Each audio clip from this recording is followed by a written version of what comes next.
What's up, chat? How's it going?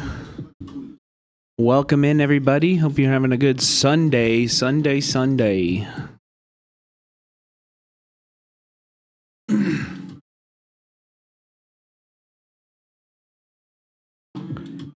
What up, Vanessa? What up, Vinzy?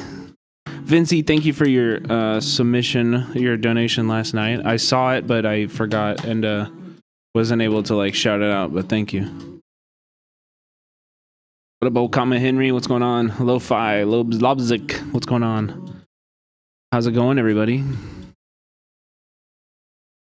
What's up, everybody? Hello. I hope you're enjoying the music. We're listening to Wizkid, Nigerian artist. Awesome, massive, fucking huge artist. You probably heard of him. What's going on tonight, everybody? I kind of want to just do some fun shit. Like, strictly fun. No politics. Okay, I'm just kidding. Everything is political, and of course the videos we'll watch tonight will be political. A little bit, but mostly they're just going to be fun. So I've got some good little fun stuff. We can all take a break, take a breather, enjoy each other's community or company, and hang out. And then later tonight, I got a movie for you. We got movie night tonight. We'll do that probably like 2-3 hours, 2.5 maybe. 2-3, yeah, ish. We'll see. And then we will. We're gonna watch tonight. Camera Person is the name of the film. So it is a documentary. It's one of my favorite documentaries. Of course, I am biased as a professional camera person. Personally, as a camera person, this film speaks a lot to me. But I think it's just a really beautiful film also. It's a really gorgeous movie. If you haven't seen it, I think you're going to like it. Oh, you're speaking my language? Yeah, Toby, if you haven't seen it, you're going to love it, dude. It's really good. It's a really good film. So we're going to check that out. Man, woman, TV, camera, person. Exactly. That's actually where they got it from. Many people don't know that. But we've also got some good stuff here. We got some reacts, some fun reacts. So we're going to do Mark Rober, Can You Fool a Self-Driving Car? Which the great idea. I've also seen people like on Twitter be like, the left doesn't need Joe Rogan. They just need like more normal people showing how stupid these are, you know? Also, you know, I have somewhat complex thoughts about like self-driving cars. I don't think they're bad inherently, you know? I don't think they're that bad. And we also have Drew Binsky posting an hour-long video from Syria after the fall of Assad. So this will be very interesting to watch. And we also have a new video from Nico Omilana, who I've seen, I'm like somewhat familiar with, but I want to check all three of these out tonight at some point. Whether or not we get to them after or before the movie, well, fuck. I guess we won't get to any of them. I'm in my Tesla all night. I guess we won't get to any of them if we don't start right now. How about that? Nico's dope. Yeah, I've seen a few of his videos, and he's always very funny. So I did want to check that out. So yeah, that's what we got in store tonight. So kick back. Grab a friend, you know? Go get your friends right now. Go get them. Bring them over here. Get your neighbor. Ask them to rate me out of 10. And no, we just started, Peanuts. You're right on time, baby. Right on time. And yeah, let's just hang out tonight. I'm down to I just kind of want to chill, just hang out. I feel like it's been a hell of a stressful week. I've been angry a lot this week. I've been stressed a lot this week. We deserve a break, bro. We deserve a break to just be able to chill with each other, you know? That's what tonight is. Plus a movie. Maybe we cry together. Who knows? 40 miles an hour towards a fake Wile E. Coyote Roadrunner painted wall. Please stop. Please stop. Holy, and I'm doing this to see if Tesla's autopilot can be tricked, because it famously only relies on simple cameras to navigate the world, as opposed to much more expensive tech. In fact, we're out here today to run a bunch of tests in extreme conditions to see how those simple cameras on a Tesla stack up against other fancy cars that use more advanced technology. Wow! And the story of how I ended up as a crash test dummy in my own car. So LiDAR is the better tech that he's referencing here? I'm sure he'll explain it. 6 months back at Disneyland as I was sneaking on. Honestly, has Mark Rober done something bad? I actually don't know. He's probably like done a video with the military before. Hasn't he? Surely he's done a video with like the military. I heard his workplace is sussy. In what way? On to the famous. I mean, he just seems like, I don't know. I've liked his videos. I'm a huge fan of the squirrel obstacle course videos. Those go hard as hell.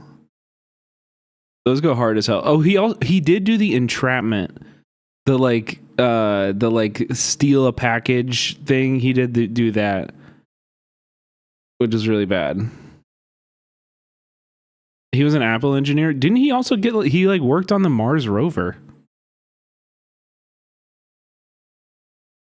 Doesn't write his own stuff, makes the team test everything. He just shows up to film. I mean, yeah. Dude, if you have but the young dad, like, if you have 65 million YouTube subscribers, like, you're basically doing Guy Fieri at this point, you know? I don't know. I that doesn't surprise me. That he has, like, a whole team and has scaled this operation to the point where he only has to do the thing he likes doing. That's the goal, right? Yeah, you have to be able to scale YouTube channels. I have been in YouTube channels that went through that scaling, you know? It's a very, very hard thing to do. It's a really hard thing to do. Famously pitch black ride called Space Mountain. And while I might look a little plus sized in that jacket, as you can see from this infrared camera shot, that's no ordinary jacket because it's hiding some of that fancy car technology. Yeah, baby! Yeah! 43 million people ride Space Mountain every year, but unlike a famous ride like Colossus, Space Mountain is in near total darkness, meaning no one knows what the ride actually looks like, which as far as I'm concerned, needed to be fixed with a special undercover operation. True story, I have been wanting to make this video for over 20 years, way before I had a YouTube channel, because I would come to Disneyland, just be like, someday the technology will be there, so we could map out what Space Mountain actually looks like. So this is a very big moment for me. I'm sure people can just like do it by memory. There's some Disney adults that are obsessed with the rides like this. Come on. Common knowledge, every good undercover operation worth its salt needs a 3-step plan. For me, step one would just... How did Disney not think he was strapped up with a bomb or something? He got permission, for sure. Into Disneyland with my tech through their famously tight security. And if I manage to do that, step 2 would be making it through the park, avoiding any security guards on my way to Space Mountain. And finally... Yeah, like if I had to guess, I would say this is probably entirely manufactured to add stakes and drama to the channel, you know, to the video. Step 3, I would need to sneak onto the ride itself while avoiding any suspicion to make my childhood dream come true. And if all this seems like overkill, let's just say I have a bit of history getting kicked out of amusement parks in the name of science. Follow you, man. Why are you doing this to me? For step 1, I took an oversized jacket and made a little pocket inside where I could hide my secret tech inside it. It's like the slight limp shuffle walk that really sells it, I think. Because they make you walk through metal detectors, I disguised and temporarily placed my device with a bunch of gear in my camera bag. And just had to hope it wouldn't get discovered. Okay, that's gonna be that's an easy W for that. Getting it through this wouldn't be hard because most of these people have no idea what cameras are. They take one look at equipment and they're like, okay, go through. 100%. We'll just wait in case of an item that's not here. And even though this moment of truth was terrifying, I knew I just... Like, they just look in there for a gun or a knife or something like that. Pepper spray. That's what they're looking for. They're not looking for a LiDAR camera. You know? They're not going to be like, actually, this model of camera is not allowed here. There's no way. to play it cool. No way. Like that. Excuse me, can you not record the... And the security was in fact extremely tight. But our alibi was tighter. All right, we're in. 1 down, 2 to go. Once inside, I immediately made my way to a bathroom to properly suit up. Now I just had to make it all the way over to Space Mountain without arousing the suspicion of any of the park security, which is a lot harder than you might think because it's a well-kept secret. Disney employs a bunch of security officers dressed up in plain clothes as normal park goers, so I could trust no one. So in an attempt to blend in and look like a normal park goer, I took a corn dog break. Doing this for the integrity of the mission. Dude, I love me a corn dog. Incredibly delicious. Back on track after a close call or two, I had You never, like, a great corn dog doesn't exist, but at the same time, I don't think I've ever had a bad corn dog. You know what I mean? made it inside the building. All right. I've never had a corn dog. You're missing out. You're missing out. They're always they're very standard. They're good. State Fair corn dogs, a great choice. If you're at a state fair, a corn dog is a great choice. I fuck with a funnel cake. I fuck with turkey legs too. Turkey legs. 2 down, now for the hard part. Now that we're inside, it's probably a good time to explain why my jacket looks like this when you view it. Oh yeah, that's the best part, Reamers. That is a really tiny portable LiDAR scanner. So it's shooting out 640,000 laser pulses per second to fully map the surroundings. Now as for the legality of this, if you check the back of your ticket, it says you have to obey all the park rules. And if you check their website for the rules on forbidden items, it says you can't bring in shoes with wheels, or stun guns, or cremated remains. Ew. But you'll notice the forbidden item People break that every day. Every single day, people bring ashes into Disney World for sure.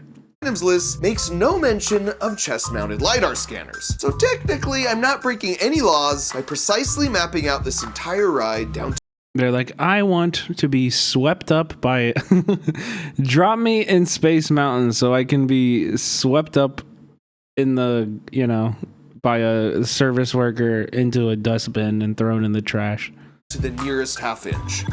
Don't blow this, Rover. And so after sneaking past the last of the ride security, I was finally in place. And this is probably a good time to point out that the final boss here in this control room, watching all the infrared see-in-the-dark cameras, was the one I was most afraid would shut down the whole operation. Because when we tested this out to see how inconspicuous the LiDAR would be, as you can see here, not very, as it lights up the whole place like a Christmas tree. By the way, you should know LiDAR stands for light detection and ranging, whereas radar is radio detection and ranging. Basically, a bunch of laser pointers inside this shell shooting all around the room. And each time you fire one of them, you then see how long it takes for you to see it hit the object it's pointed at. And since we know the speed of light, if we measure that time, it will tell us how far away the object is. For example, it will take twice as long to detect the laser point on an object that's 20 feet away, as opposed to an object that's 10 feet away. But how could the sensor possibly keep track of 600? Okay, sorry if this is stupid and very obvious, but can they do this in space?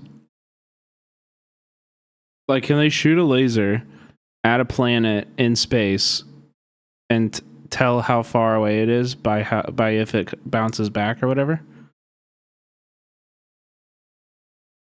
I guess they would have to have a place to catch it.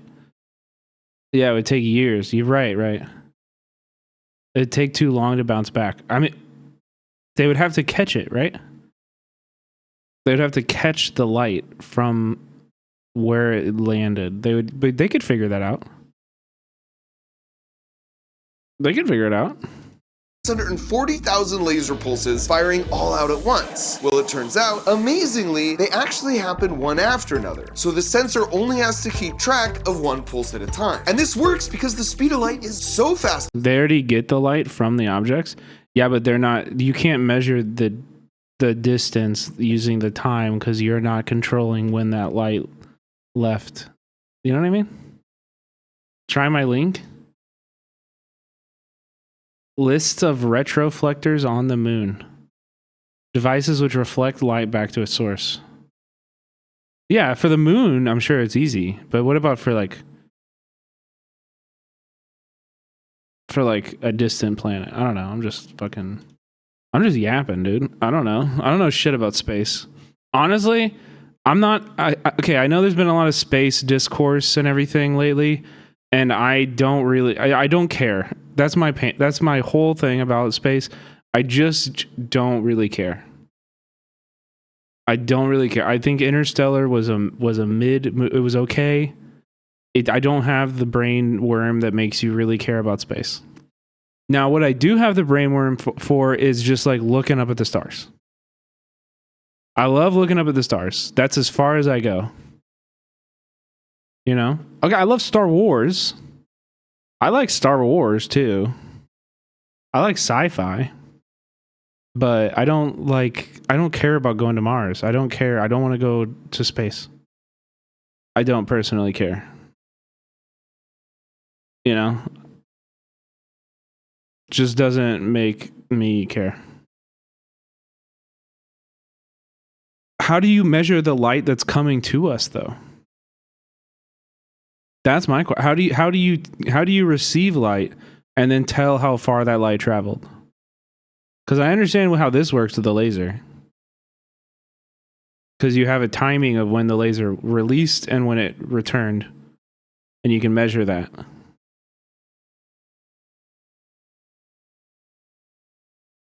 We do triangles with the Earth and like their sun. Question 2. Yeah, how are astronomers able to measure how far away a star is? Oh. So they use Earth's orbit to make a parallax. One day, looking at 6 months later, you can see a difference in the viewing angle. With trigonometry, the angles yield a difference. This technique works for stars within 400 light years. Wow. Wow, that's cool. That's cool.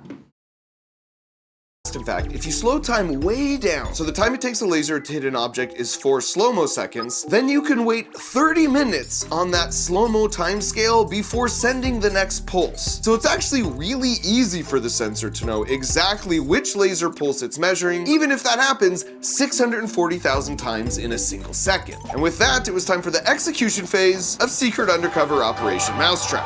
Let's go. Okay, this is not shitting on Tesla enough, I gotta say.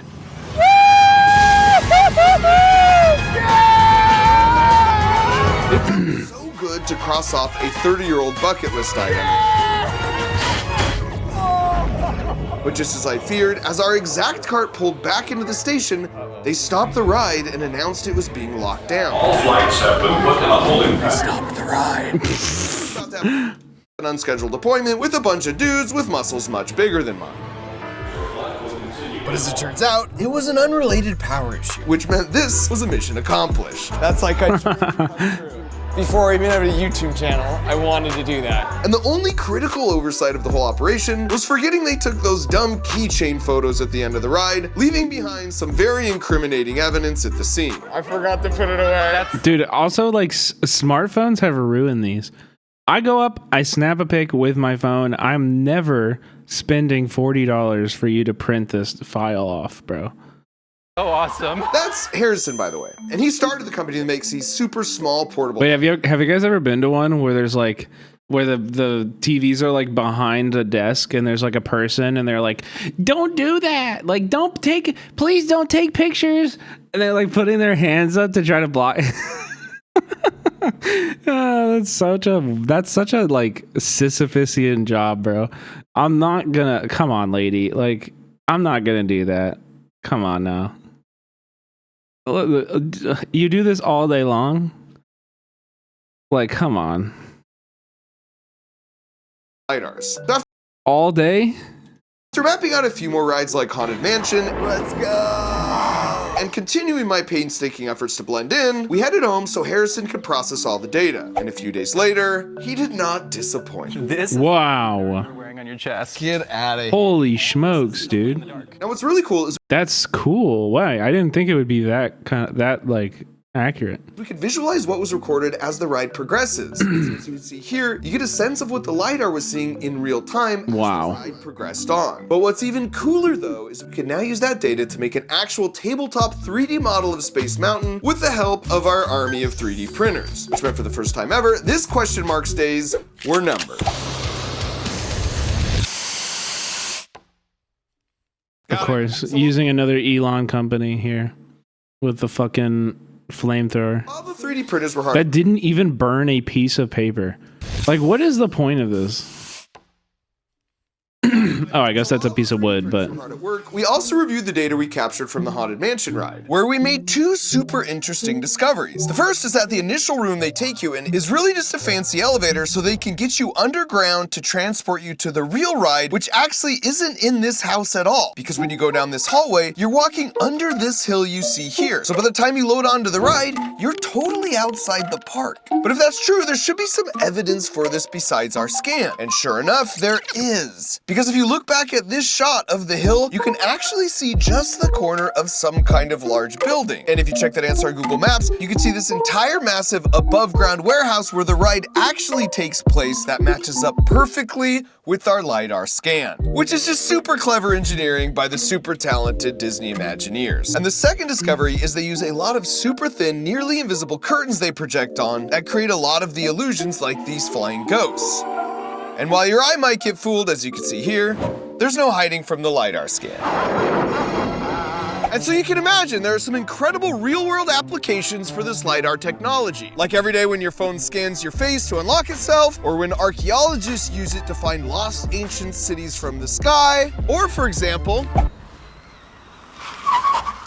bro. in cars. And as you might have guessed, this car automatically saved itself from crashing because it uses a LiDAR sensor, which as you can imagine, would have saved Wile E. Coyote a lot of pain over the years.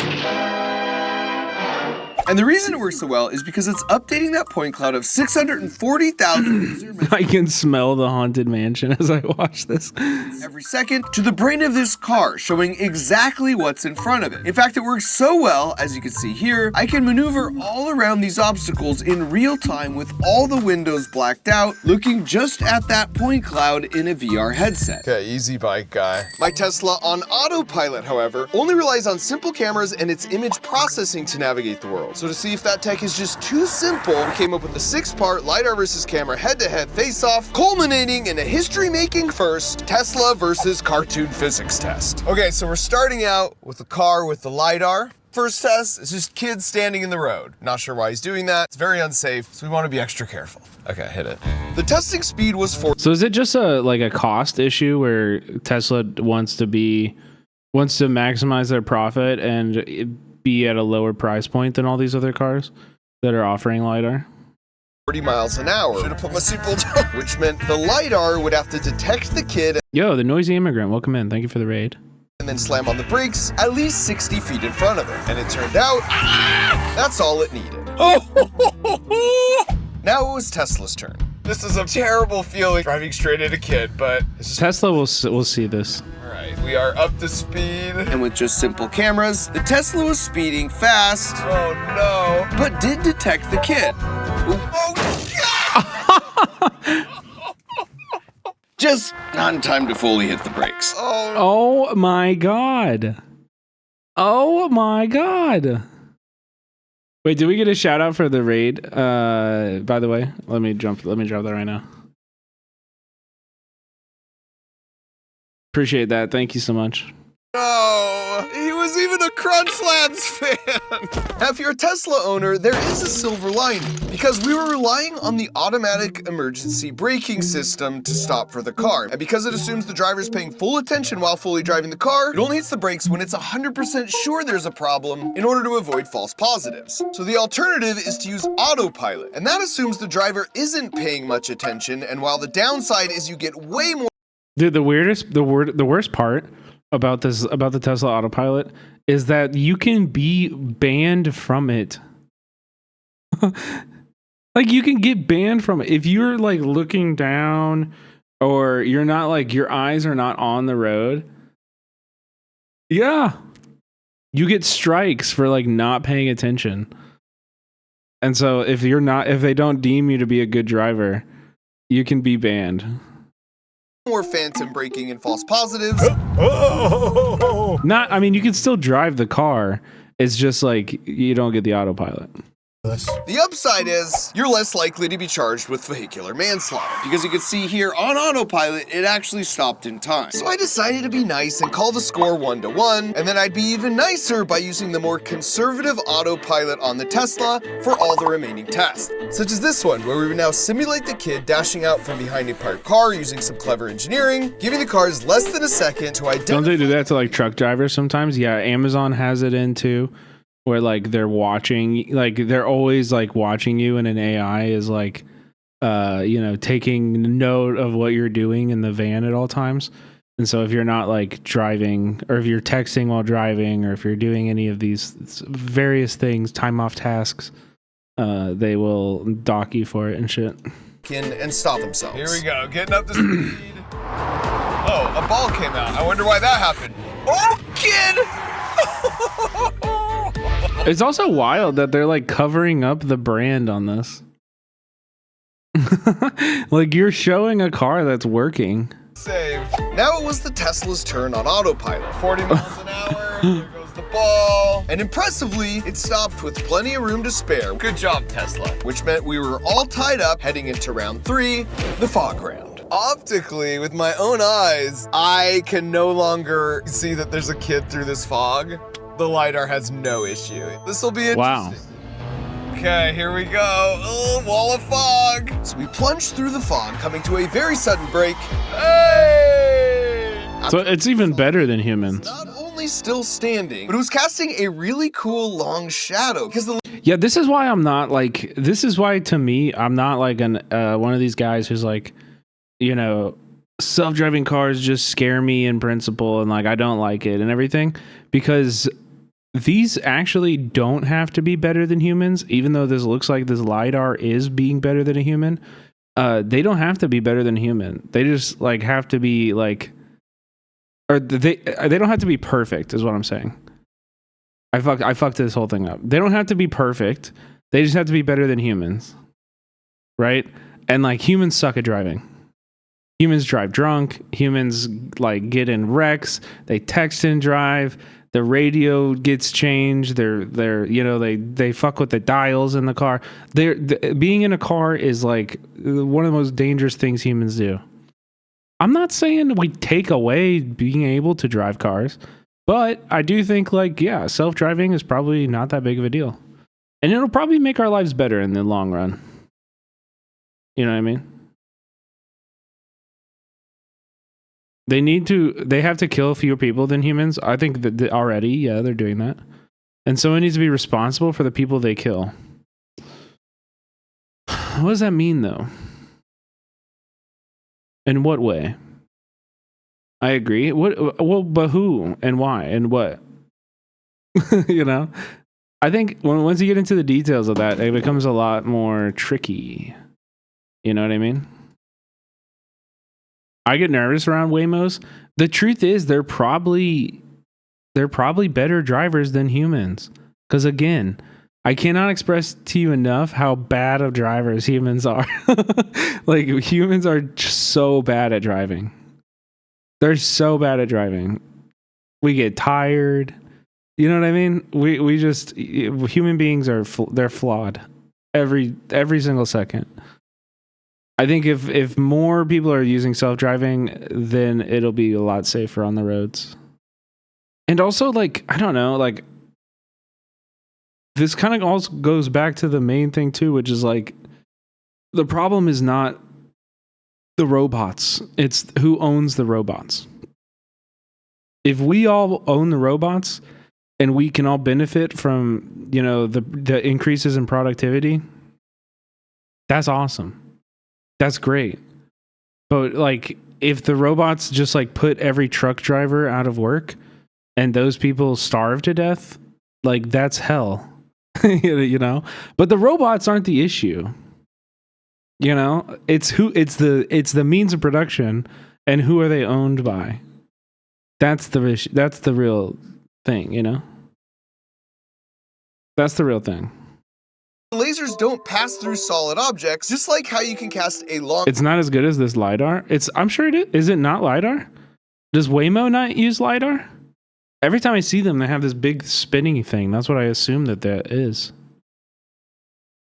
shadow with the sun because light doesn't pass through solid objects. I don't have high hopes here. But would the kid look just as cool after the Tesla test? Oh, he's dead. I mean, slow-mo does make everything look sort of cool, but that wasn't the only shot. I actually hit the brakes there. That was on autopilot? The cameras didn't even hit the brakes at all. The only thing still on is the pants. That was a bad one. And now that LiDAR had taken another W, It's time to make it rain! the next test would see if the cars could spot the kid under a torrential downpour made up of maybe too much water. This is really interesting. See, the Tesla can see. And we get to be, yeah. This seems obviously bad because it's like there is better technology out there. And this is like a very, very core safety function of the product you're selling. And you chose the less effective one for costs. Like, yeah, that's bad. But as soon as it starts, That's really bad. the kid is gone. And it was similar in the LiDAR car, where you first got a clear image of the kid and the shadow. And once we started the hose, Oh, you see all the water going. Ooh. I might struggle here. Okay, here we go. and as the wall of water started, LiDAR Wait, so none of these work in rain? None of these work in rain? seemed to not slow down at all. Boy. Until the last possible second. Another W. Now I just need the rain to stop. You know any good rain dances? Just back up. Oh, that's actually a good idea. Now that LiDAR had surprised me, it was time to see if Tesla could as well. Oh boy. Oh boy. Bro. And sadly, it did not. And though I did everything I could, Yeah, he's no longer with us. so it was on to the penultimate round 5, where we had 6 of the brightest lights that money could buy simulate either sunset or sunrise, or a truck in the road having its bright lights on. Would these lights keep the cars from detecting the kid? blinding trucker light test. Let's go. The LiDAR could immediately see much more than my eyes could. When the lights turned on, Oh, that's a bright light. question remained if it would see the kid. Come on, light. I think it'll be fine, right? Yeah. And it did it, no problem. I think this will be fine. Just always waits to the last minute. It gets me every time. That's very bright. Time. But also, to be clear, I actually do want to... Did somebody say, like... Waymo is using LiDAR.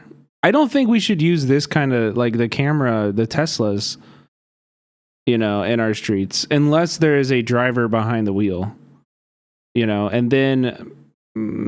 yeah, it's probably fine, you know, but they should use LiDAR, and the LiDAR, if it's you know, listen, you have to just sometimes you just I don't know shit about this stuff, and I kind of trust that there's people that are that do know about this stuff that are like making those calls.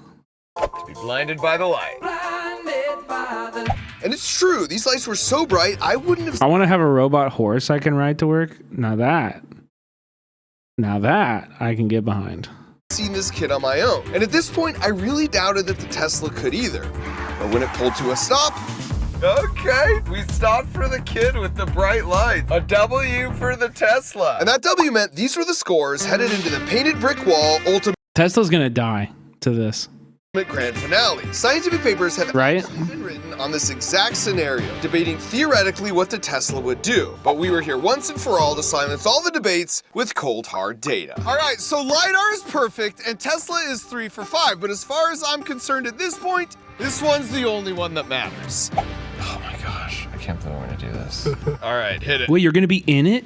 Now, as Oh, you can see, no. as a human driver, while that looks sort of convincing, the image processing in our brains is advanced enough that we pick up on minor visual inconsistencies and we wouldn't hit it. And as for the LiDAR, it isn't looking at what image is printed on the wall. So this sort of just looks like a wall, which would make this the easiest test of the day. And as I suspected, Handled it with no problem. so the question was, would the Tesla detect and stop for this Wile E. Coyote-style painted wall that was hiding yet another child staring at nothing during what might be his last minutes on Earth? The one way to test that hypothesis.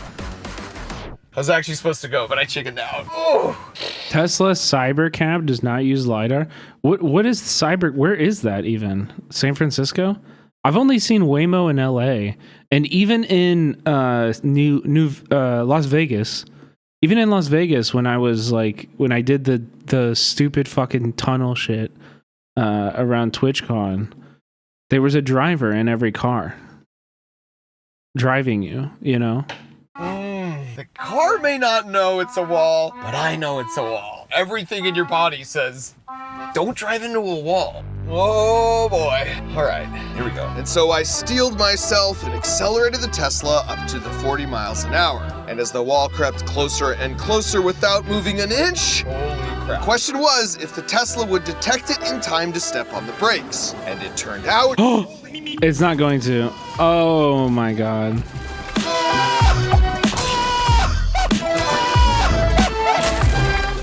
So I can definitively say for the first time in the history of the world, Tesla's optical camera system would absolutely smash through a fake Dude, the cartoon. wall without even a slight tap on The cartoon breakaway is so good. the brakes. My heart is gonna Actually, so good. Give that production designer a raise, bro. Out of my chest. Turns out my Tesla's more Wile E. Coyote and less Roadrunner. Sorry, little fella. Looks like we lost 2 arms and a head. Not sure that's salvageable. I think I might Uber home. But that's not all, folks, because while LiDAR proved itself the superior car technology, could it actually deliver on the dream of 14-year-old Mark Rober and map out Space Mountain well enough for me to make a scaled 3D printed model? He's gonna drop it. After 30 years of waiting, I'm happy to report, for the first time ever, this is what the Space Mountain track actually looks like. Wow. Cool. This is so cool. Oh, there's me. There's me, little backwards hat. I recognize every single one of these turns. You go up right there, then you come down, and then it's all the right turns, right turns, right turns. Right here is where they take your picture. This is wild. 14-year-old me would be so proud right now. This is it. Space Mountain has What the fuck? It's rideable? Harrison's map What, dude? technology. This means you can now actually see what it would look like to ride Space Mountain with all the lights on in Crunch Labs, even if at this size, you'd be way below the ride's 5-foot minimum height requirement. And all of this is why I love being an engineer. You get to shape the future, potentially save a bunch of lives, and accomplish even the most ridiculous 30-year life goals. If you're a teen Okay, cool. That was a cool video. That was a cool video. I learned about the difference between Teslas and LiDAR. That was pretty good. I like that. Okay, chat, we got a new one from Drew Binsky. Travel video from inside of Syria post the fall of Assad. I'm excited for this one. I like Drew. I went to like 4 countries with Drew, filmed with him for what was supposed to be a docu-series. I don't know where it is now. That was like 5 or 6 years ago. But I hope it comes out one day. That'd be cool. Syria's government just collapsed. I'm heading there right now for I'll be right back. the first time since I was banned for shooting a video series that the old regime did not like. Since my last trip, everything has changed. On December 8th, 2024, opposition forces took over the Syrian capital of Damascus, forcing out their dictator, Bashar Assad, whose family ruled for over 50 years. This marks a historic turning point in the civil war that's killed nearly 1 million people since 2011. The success of this rebellion has given Syrians a new sense of freedom, but the future remains uncertain. The war has created the largest refugee crisis in modern history, displacing more than half of Syria's total population. To make things worse, food prices are soaring, medical care is hard to access, and electricity goes out daily. And get this, whoa, and the power just went out. With no functioning government, borders that were once locked down are now wide open. Massive rallies fill the streets. And buildings with official records have been burned to ashes. Literally in one night, they burned all the documents. Yes, they want to hide the evidence. Over the next 4 days, Who's they? Syria's most dangerous Who's they, bro? have been off limits for decades. I'm the never seen anything like that in my life. I'm also gonna try to get access inside the country's deadliest prison where all the inmates just escaped. So The fuck? people think about the He's gonna do the CNN. He's gonna find a a former Assad torturer inside of a jail cell and free him. Assad's regime and what are their hopes for the next generation. After visiting every country in the world, this is the craziest trip of my life. My journey begins in Beirut, Lebanon, one of my favorite cities on earth, and I really enjoyed being back. Tekram, welcome. But sadly, I'm sick like a dog from food poisoning that I picked up a few days ago in India. Bro, showing us in your undies? On the short drive to the Syrian border, my driver and I crossed through multiple checkpoints to exit Lebanon. We're in no man's land between Lebanon and Syria.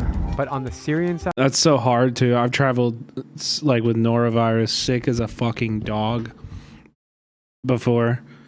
Being super sick on an international flight is a fate I would not wish on my worst enemy, bro. I've done it way too many times, if I'm being honest. with the government in shambles, they have an interesting new system. So there's kind of a loophole to get into Syria. They stamp a paper, not the passport. Here's my actual entry. But what if I lose the paper? Then there's no proof that I entered Syria. It is surreal to Yeah, he flies private, extra private. cross this. He has a desk in his plane, okay?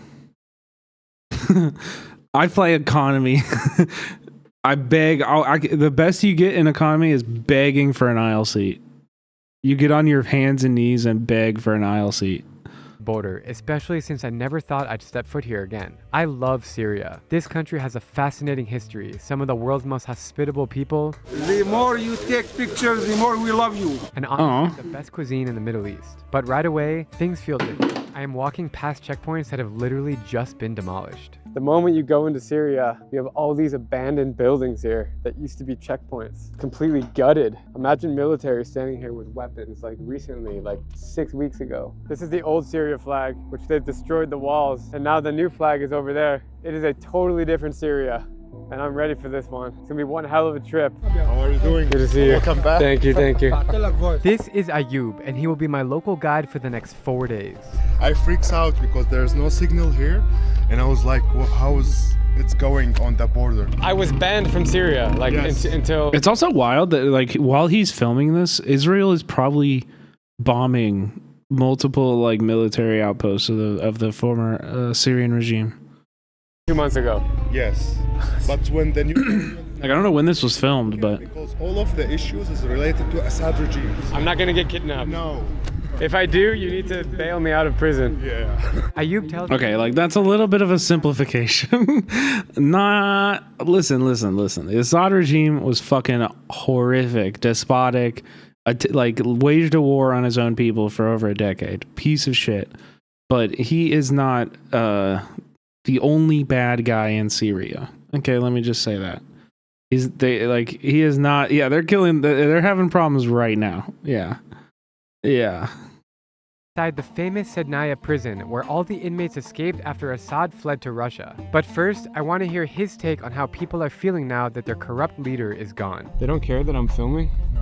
Do they want me to film? Yes, because they want to expose Assad crimes, you know. Okay. When I came here last time, it was completely opposite. Now it's very relaxing. We even can fly a drone next to a checkpoint on a military base. Wow. Crazy, dude. There's a new series. That is crazy. People are happy because for them, Assad is the worst thing to Syria ever. Who is in power now? His name is Abu Muhammad al-Jolani. Maybe people like him, he's nice. He's actually nice, but for me personally, I support democracy, but I think we don't have this right now. But it's better. Damn. Okay, wait. Good.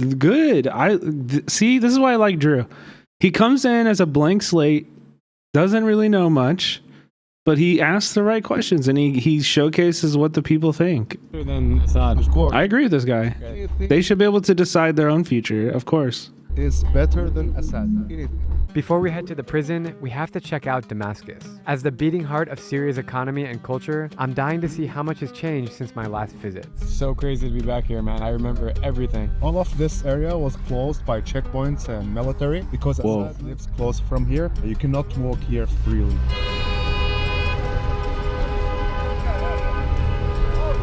to use the horn in Syria. It's so cool to be back here in Damascus and just remember standing in this exact spot. Through all the wars and everything, the old city is really intact. Yeah. Like it hasn't been destroyed. Ayub and I met in 2019. Yes. Hi, my name is Ayub, and we're gonna tell you a different story about Syria. And then my friend Rowan, who runs Young Pioneer Tours, who actually... I hope I get to visit one day. Me too.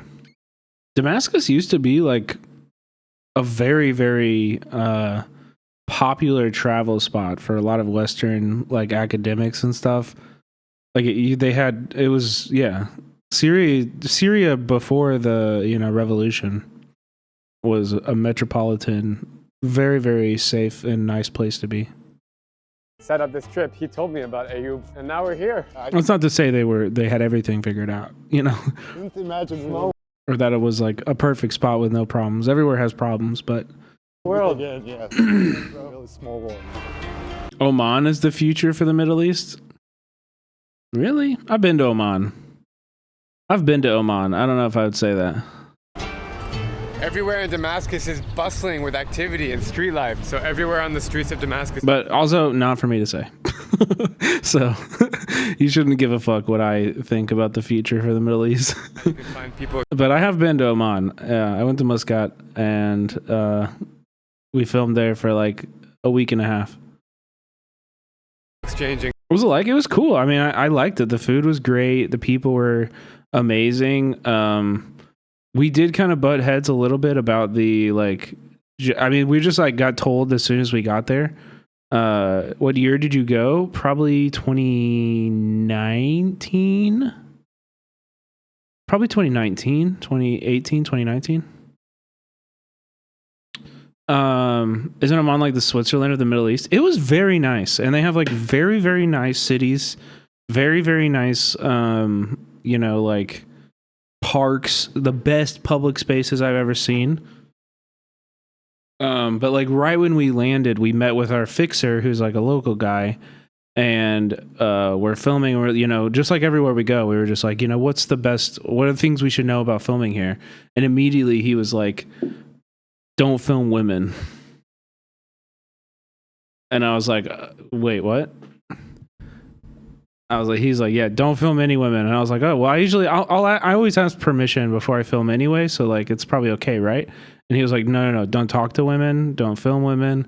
And for like the entire trip, I had to just kind of continually like bring it up and just be like, hey bro, like, can we talk about that? Like, I just don't think it's going to reflect well on the country that I'm in if you only see men in the 5 episodes we're making here.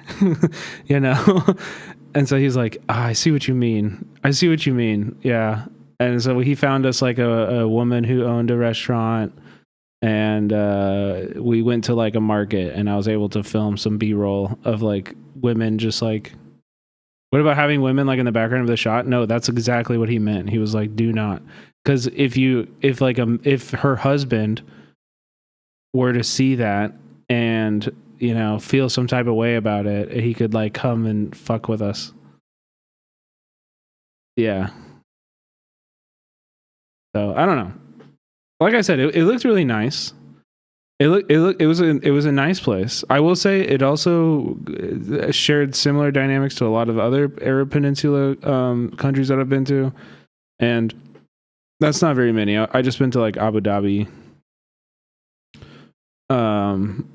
where like a huge portion of the population are migrant workers, and so most of the people you're like actually talking to in that, like in the service industry at your hotel, like they're not actually like from there. You know what I mean? And so that's like a weird thing. It's just like, oh, cool, I'm talking to a Filipino person or a Bangladeshi person, or you know what I mean? And those migrant workers' lives are usually not great. Money. Feminist movements are growing around the Middle East. Yeah, for sure. And yeah, it's a cultural issue, Hopefully that changes, But once again, that's not up to me. That ain't up to me. That's up to those people and the women there, and I'm a guest. I'm not here to criticize the home of the people who were so generously welcoming me into their homes too. So like I said, everybody there was great. I had a good time, but it was a little bit just like I think it was like specifically because we were filming, we were there documenting, and I just it's just something I remember about the trip, because he did eventually like acquiesce and let us film in like a market and stuff, and we filmed women and it was fine. We didn't have any problems. I think he was maybe just like being extra careful for us and stuff, you know? Or it was illegal, but now there's $1 and you can exchange anywhere, like here. Thank you. Shukran. Thank you very much. America. Good. Shukran. Shukran. I got all this money here, but it has Assad's face on it, right here. Ayub is telling me that the money is going to be changed. They will remove zeros like Turkey, and they will remove the Assad photo. What a crazy time to visit a country where everything is changing. Just remove the zeros, bro. Easy. Easy. In Assad's face. So crazy to see this happening. These are photos of people missing in Sanaa prison. Look at this. So sad. As we make our way to the prison, the outskirts of Damascus tell an ugly story, one of civil war and terrible suffering. The physical line between the beautiful city center and the desolate rubble is razor thin. You see now, here, it looks nice. Yeah. Compare it with after that line. Whoa, look at those buildings. Wow. Under Assad, Syrians endured mass executions, chemical attacks on civilians, and the deliberate bombing of hospitals and schools. It literally feels like another planet. Well, if I told you I wouldn't be missing, would I, Zachap? Completely destroyed, gone, gutted. This is used to be a kitchen. A lady in the evening cooking here, kids playing here. No, I'd go to Vietnam for sure. It's all gone. Jeez, dude.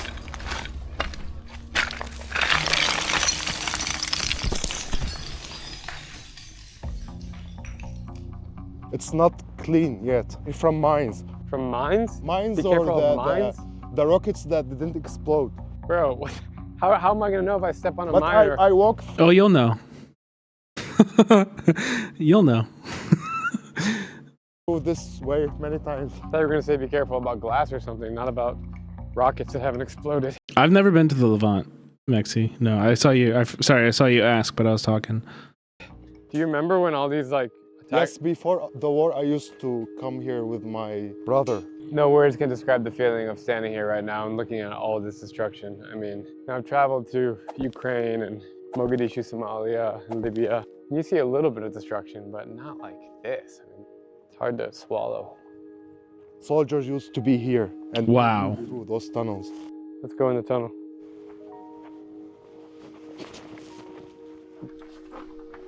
That's crazy. Wow, dude. Keeps going farther and farther. It gets narrow and narrow. It's freaky here. Wait, so people could live down here? I think this is for electricity. Yeah, so people did live down here. This is kind of freaky. Yeah, it's like a city under a city. Yeah, but it's so quiet and still in here. It's difficult to breathe. This is so nuts. Who's this creator? This is Drew Binsky. Here's a link. Glass everywhere. This is the last checkpoint of Assad regime army on that time. You can go inside of it. Yeah, it's empty. Whoa, man. So wild. And you can peep outside from here. Yeah, I would love to go. It's like one of the worst destruction in all of Syria. I've always wanted to go to Palestine and like do like a olive harvesting, I don't know, help out somewhere in the West Bank or something. But it's very hard to do.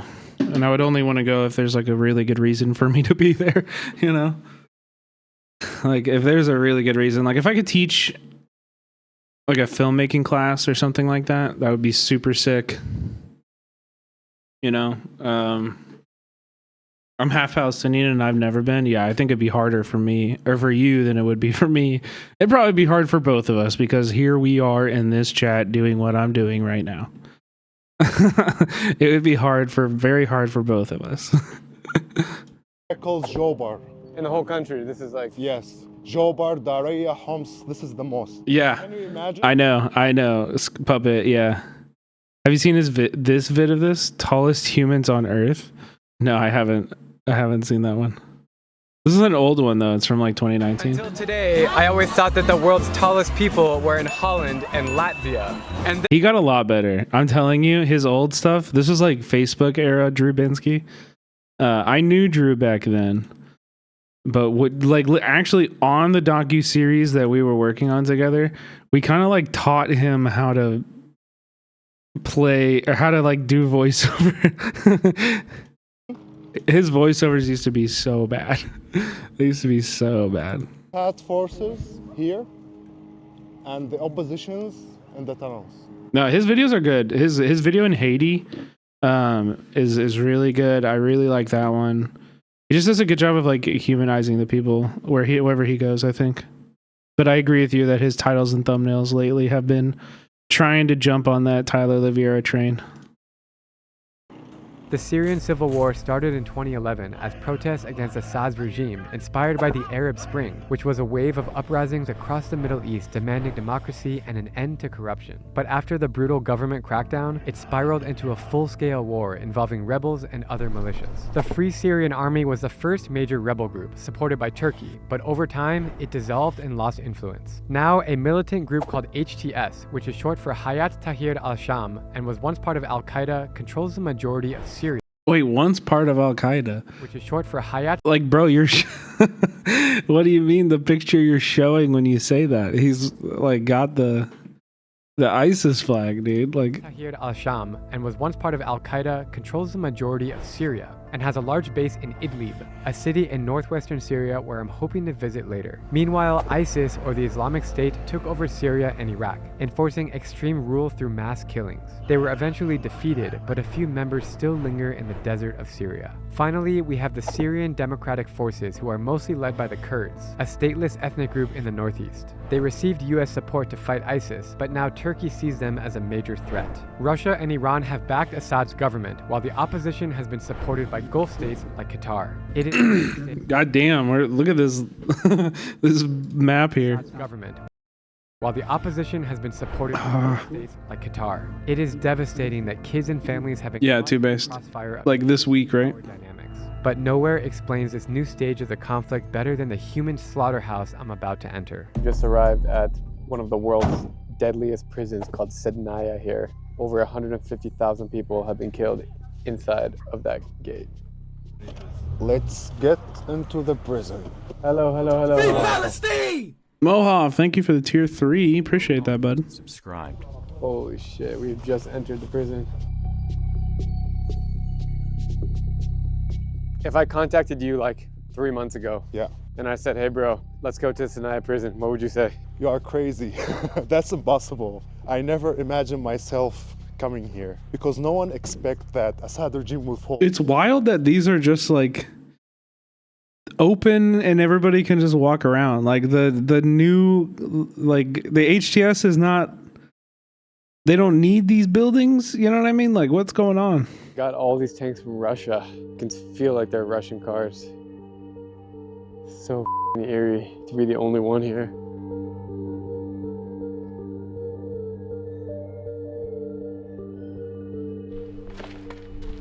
This is so bizarre.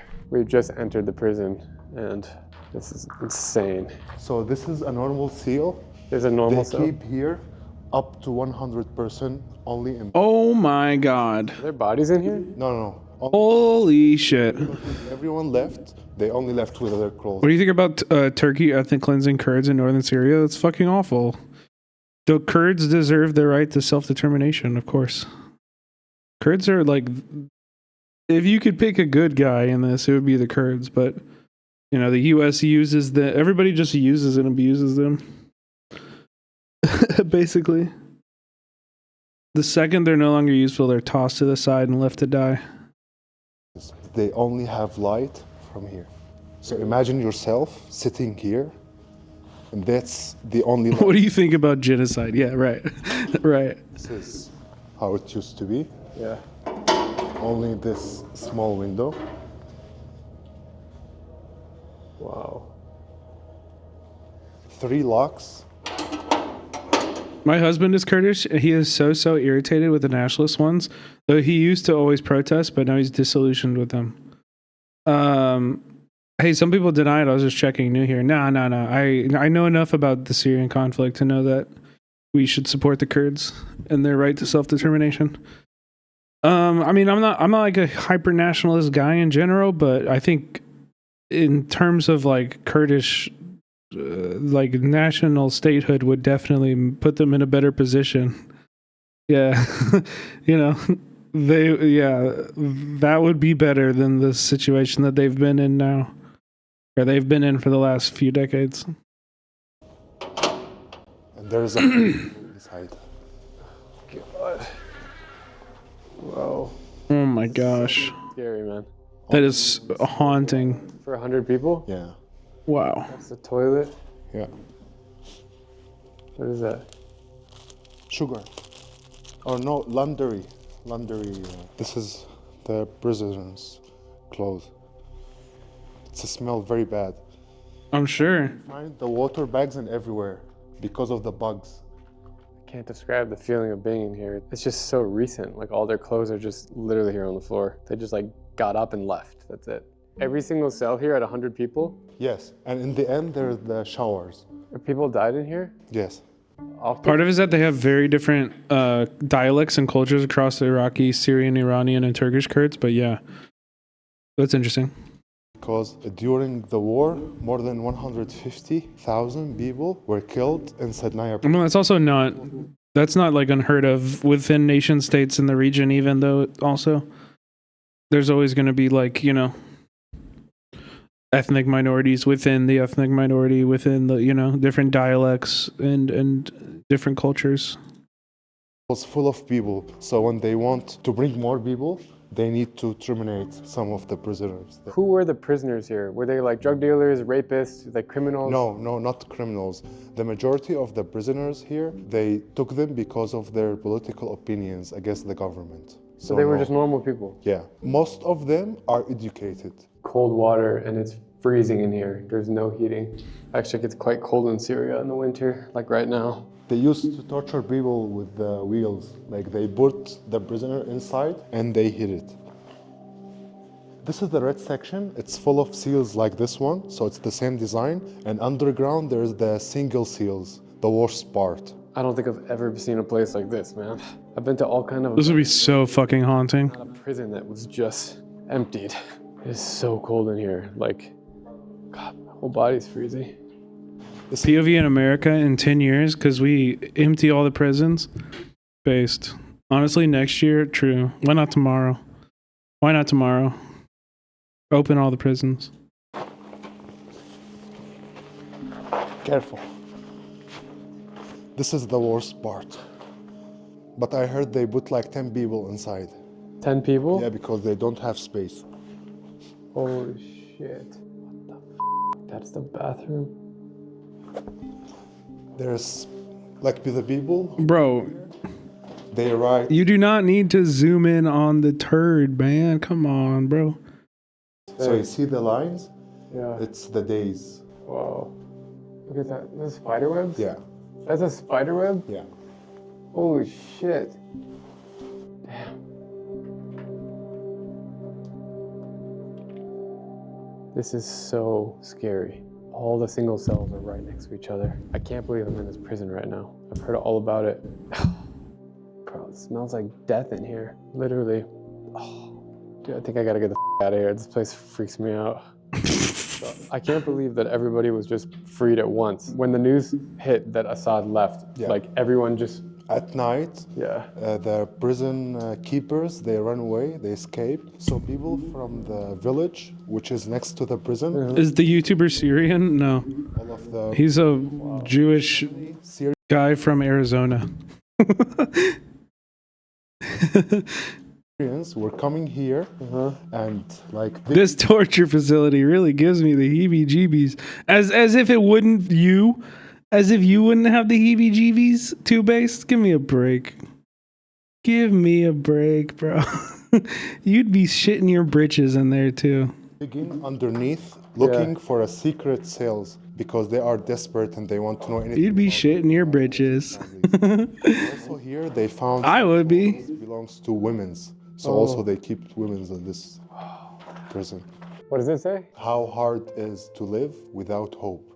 I have no words what it feels like walking around this place. It is a dark, scary place, and I can't imagine being stuck here for being innocent. They even have small seals like this. You will stay here. You cannot stand up. Oh, this is the space wow. you have. Look at all these clothes. Dude, just all of the clothes is so weird. Terrible. Oh man, they're like all of the clothes just like on the ground. It's so bizarre. Wet and cold clothes. Ugh. Walking. Why smell it? I'm surprised he couldn't smell it already. People died here makes me sick. It's hard to believe these horrific conditions, and the fact that all prisoners escaped just a few weeks ago. But there is a glimmer of hope, because back in Damascus, Kalasha Bibi, thank you so much for the tier 1. Appreciate that. Thank you. Rally of people celebrating the. It's all clothes from dead people, right? No, I think they were like freed. Like when the Assad regime fell, they went through and like, you know. No, I don't think they died. I think they left. They like, you know, ditched their prison clothes and walked the fuck out. The fall of the old regime. Naked? Maybe. Maybe. Or maybe whoever rescued them had clothes for them. Establishing a new country with a new government is really exciting. It doesn't happen often in today's day and age, but it's happening right now in Syria, and I'm here for it. Damascus is the world's oldest continuously inhabited city and is a cultural and historical treasure. Once a key hub on the Silk Road, it has been shaped by countless civilizations like the Romans, Ottoman, and French. For centuries, Muslims, Christians, and Jews coexisted here, making it a true spiritual crossroads. The city is famous for its ancient mosques and bustling markets, and I can't wait to soak in the atmosphere that I remember so well. Walking in the beautiful old streets here in the old city, look at this food everywhere, man. Unfortunately, I have one of the worst food poisonings of my life right now, so I'm not able to enjoy any of the food here, but it's some of my favorite cuisine in the world. But I gotta just kind of take a look and keep walking. Today is Friday, so everyone goes to hang out. Man, I'm so happy to be here. This is amazing. What a place. Super lively. I just came from Beirut before this, and I gotta admit, there's way more action going on here in Damascus than in Beirut. It's really cool. You can see the kids gearing up in new Syrian flags than in Beirut. It's really cool. You can this guy, I don't know why, he just made me laugh, bro. The double necklace, the glasses on the edge of the Chuck Schumer sunglasses, the haircut. I love what you got going on, brother. I love what you got going on. Keep it going. Keep it going. You can see the kids gearing up and like the glasses are clearly too dark for him to see through. I'm sorry. I have to go back one more time. He is not looking through the glasses at all. He's looking above them. See the kids gearing up in new Syrian flag scarves and beanies with the new flag. It's really, really changing, guys. It is insane to witness. I was here 6 years ago, right here. I remember this street food vendor, and I took a bite of the shawarma right here in this exact spot. Very good. Entering the amazing Umayyad Mosque. Oh man, what a place. Last time I was here, this whole courtyard was off limits. You couldn't go in the middle. So I actually snuck up to the top of that minaret and I hiked all the way to there. I had the most epic GoPro selfie shot overlooking Damascus from there. I'm on the top of Damascus right now. It's the 4th holiest mosque in Islam. It used to be an Abrahamic temple, then a Roman, then a church, before that a synagogue, then it's Poly D? half church, half mosque, then no. a full mosque, and they keep that minaret from the time of the church. So if you look to the minarets, it's all different. I can't really put into words how special this place is. It is amazing. You just feel like you're walking through history when you're here. It's insane. This is how you know Syria has changed. We're gonna drone from the middle of the mosque. Wow. That's actually crazy. It's a little bit emotional for me right now because I honestly thought I was never gonna come back to Syria and see all the beauty here, but here I am, back again and enjoying it, honestly, more than I've ever enjoyed it. English? English. يلعن بشار الأسد. قول يلعن بشار الأسد. قول يلعن بشار الأسد. يلعن شوار. يلعن شوار بشار الأسد. Are you happy these days in Syria? أنت مبسوط هلا لأنه راح الأسد؟ Yes, he's happy. Why? He don't need to do the mandatory military service anymore. That's why he's happy. Why else are you happy? ليش انت مبسوط? Because prices are going down now. Life is easier. بدنا نشيل شوارب بشار الأسد. بدنا نشيل شوارب بدنا نعالي خالص. We will curse his mustache. الصفات باسم بشار. صوت عنك سوريا؟ Are you happy in Syria? Yeah, very happy. من أمريكا. نعم. He said, God bless America. How do you feel about life now in Syria? And she feels safe now for her country. كمان عشت تحت الضرب وتحت القصف She suffered during the war because of the fighting, and now she feel like that's the end of this nightmare. That's why she's happy. Thanks for sharing. How about you? How do you feel? She's super happy. That would be wild, Two-Based. That would actually be wild to see. I mean, I would love to see Assad get justice for his crimes, but that would be crazy. Immediately when I walked in here, the prayer came on. It's so cool to revisit a place after an extended period of time and just realize how much you've changed and how your perspectives on the world are different, but the building looks exactly the same. The call to prayer is one of the most beautiful sounds on planet Earth, and it's a great way to end the night after diving into some heavy topics. Tomorrow, I'll be ready for another big day of exploration because this time we're gonna road trip outside of Damascus. The call to prayer is really beautiful. I cried during that scene. Anybody watch Mo on the Netflix? That scene was very, very moving at the end. There are good nights. No spoilers, but north to a city called Idlib. If you know, you know. By ISIS and completely off limits for anyone to visit. Nowadays, Idlib is a stronghold of HTS, the new militia in power. People in this city have faced relentless bombings, sieges, and extreme hardship. So I have to admit, I'm feeling as nervous as I am excited. On the way out of Damascus, we pass by. I don't really, Kings. I don't know. I think it's an interesting idea. You know, we'll see. I don't really have any opinion either way. Wild looking building that looks like it was set on fire just yesterday. What was this building? Carbon, yes, to both. Department of Immigration, this is where we get visas from. So literally in one night they burned all the documents. Yes, because they want to hide the evidence. I've been banned from Syria and all the evidence of that was in this building. Yes. So now nobody knows the details. Exactly. But there was a paper in here that says I was banned. The whole system is here. I feel bad because now they need to make more effort. That's confusing. I mean, they're basically like a branch off of Al-Qaeda that was involved in the Syrian civil war, and they won. They took over Damascus. And so now they're in power. But also because we need some evidence to prove what exactly was the security forces agencies doing in here. It's a little bit intimidating that these guys are walking around with huge guns. Like, who are they? They're good guys, right? Yes, now. They're good guys, right? Sometimes the way Drew asks questions is so funny. Internal defense. Just then, Ayub mentions a pill factory where Assad's government used to manufacture illegal drugs, and I know we have to check it out. The drug that they would make in here is similar to like speed or Adderall, and they would make it in the middle. The drug was called Captagon, and the Assad regime made over $8 billion a year from selling it. In this exact warehouse, which is now empty. Our final stop leaving Damascus might be the craziest place I've ever stepped foot in. The abandoned Iranian embassy, and we're about to just barge in. Whoa, dude. For decades, Iran was one of Assad's biggest supporters, providing weapons, funding, and even fighters to keep his regime in power. But the moment Assad fled to Moscow, all the Persians left Syria with him, and their embassy was left in the dust with no security guards. Wow. Look at all these Iranian flags. Holy shit.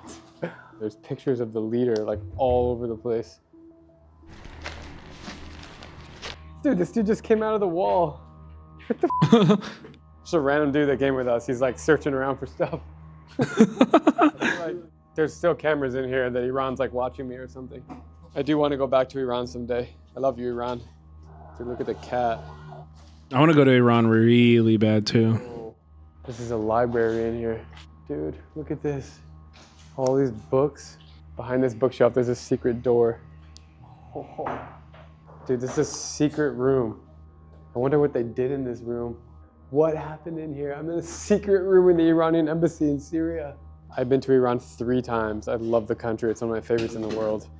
And I just can't believe I'm stepping on all these. That's fucking wild. CDs. You want to get out of here? I'm scared, dude. How are you not scared? We won't come back here every day.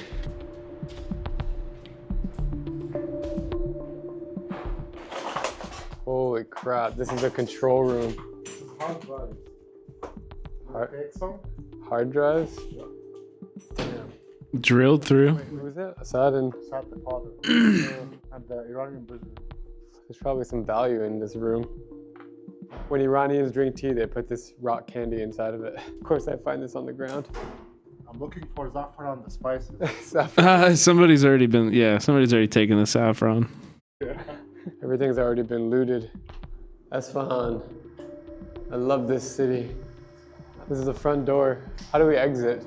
No, we can't get out here. There's like important documents everywhere. Like, what kind of business was done in here? Forget the saffron, bro. Let's go. I need my life. So are people like happy about everything? He knows the real value.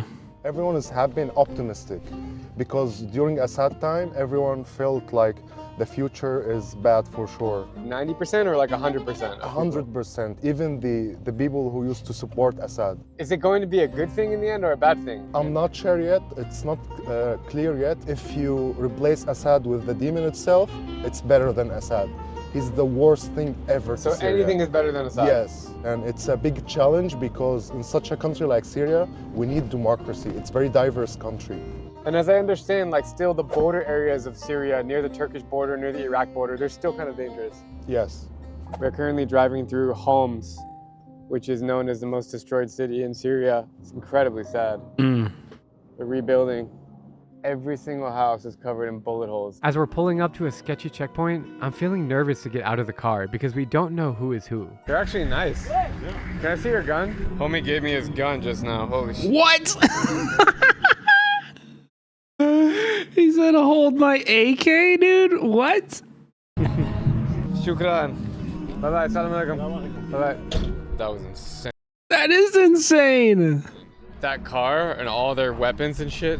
As it turns out, these guys were just curious, and it's clear they want to show that Syria is changing. We are still on our way to Idlib, but I'm noticing a lot of tents out my window and decide to pull over to...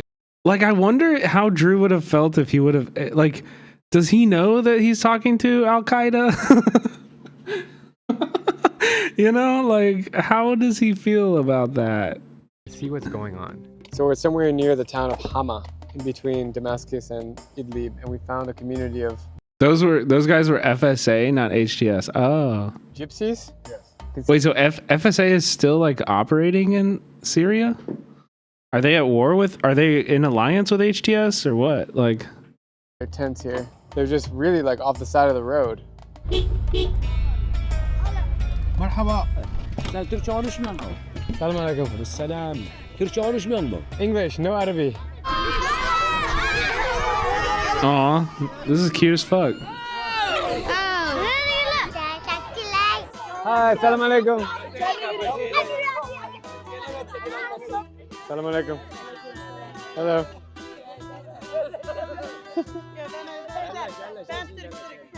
So we are walking through the community here, and everywhere we go, all the kids follow, which is actually kind of cool. They have their own community. This is a shop. They got shisha. Salam alaikum.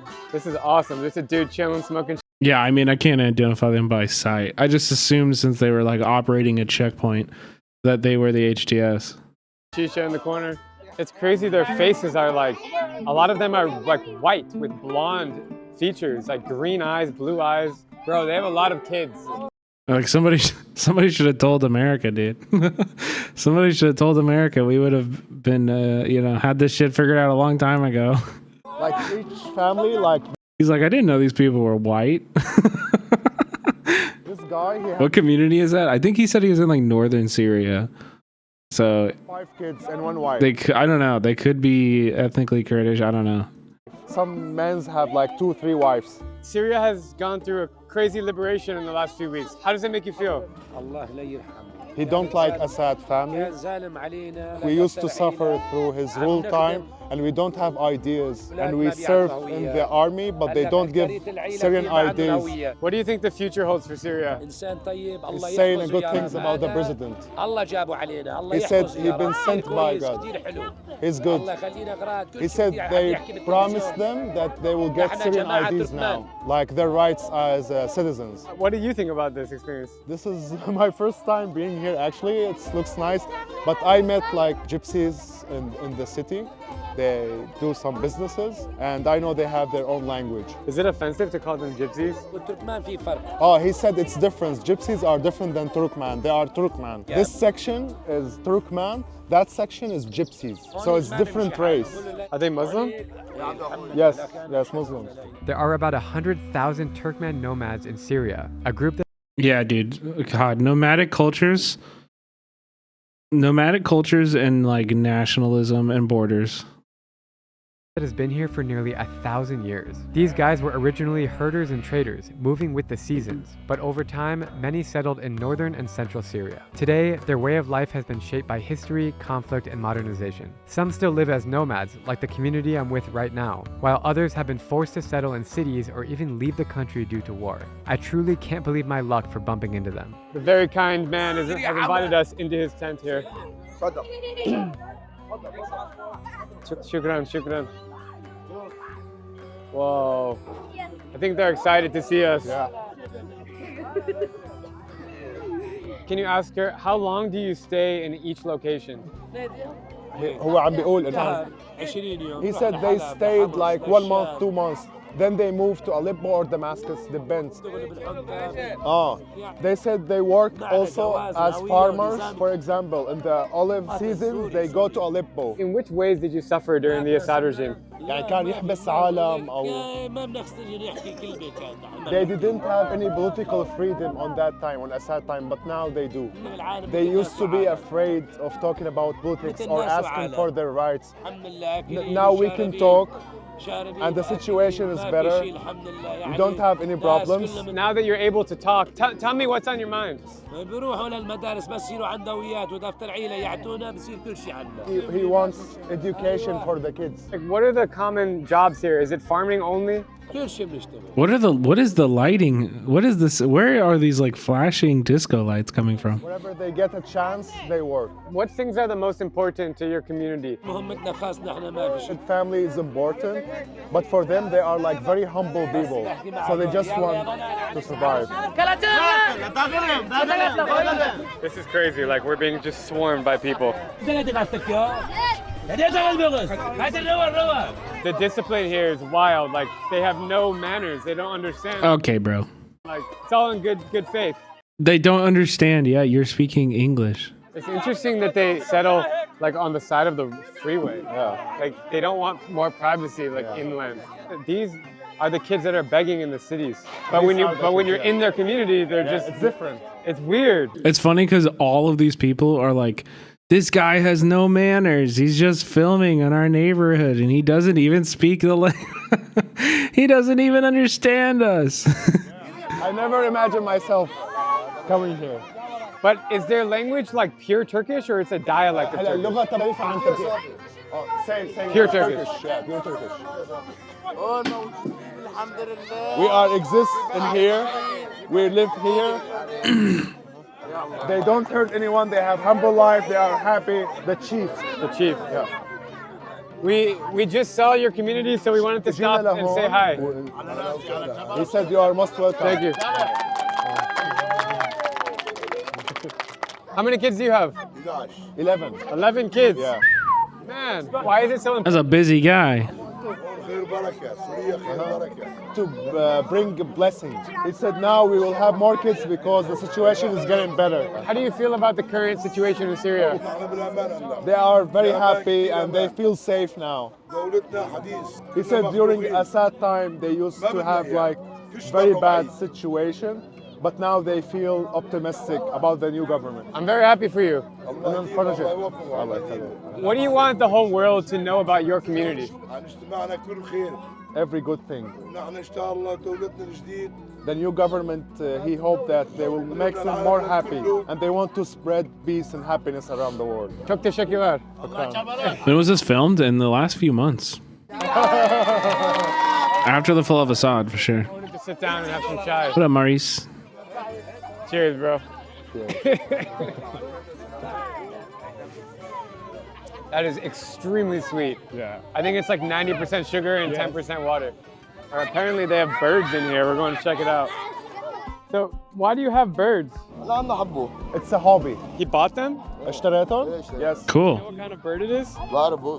He said booze, but I don't know what type. Are they of- Syrian? Yeah. What do you mean? They're pigeons, dude. What do you mean? What kind of bird? Is a dove? Syrian.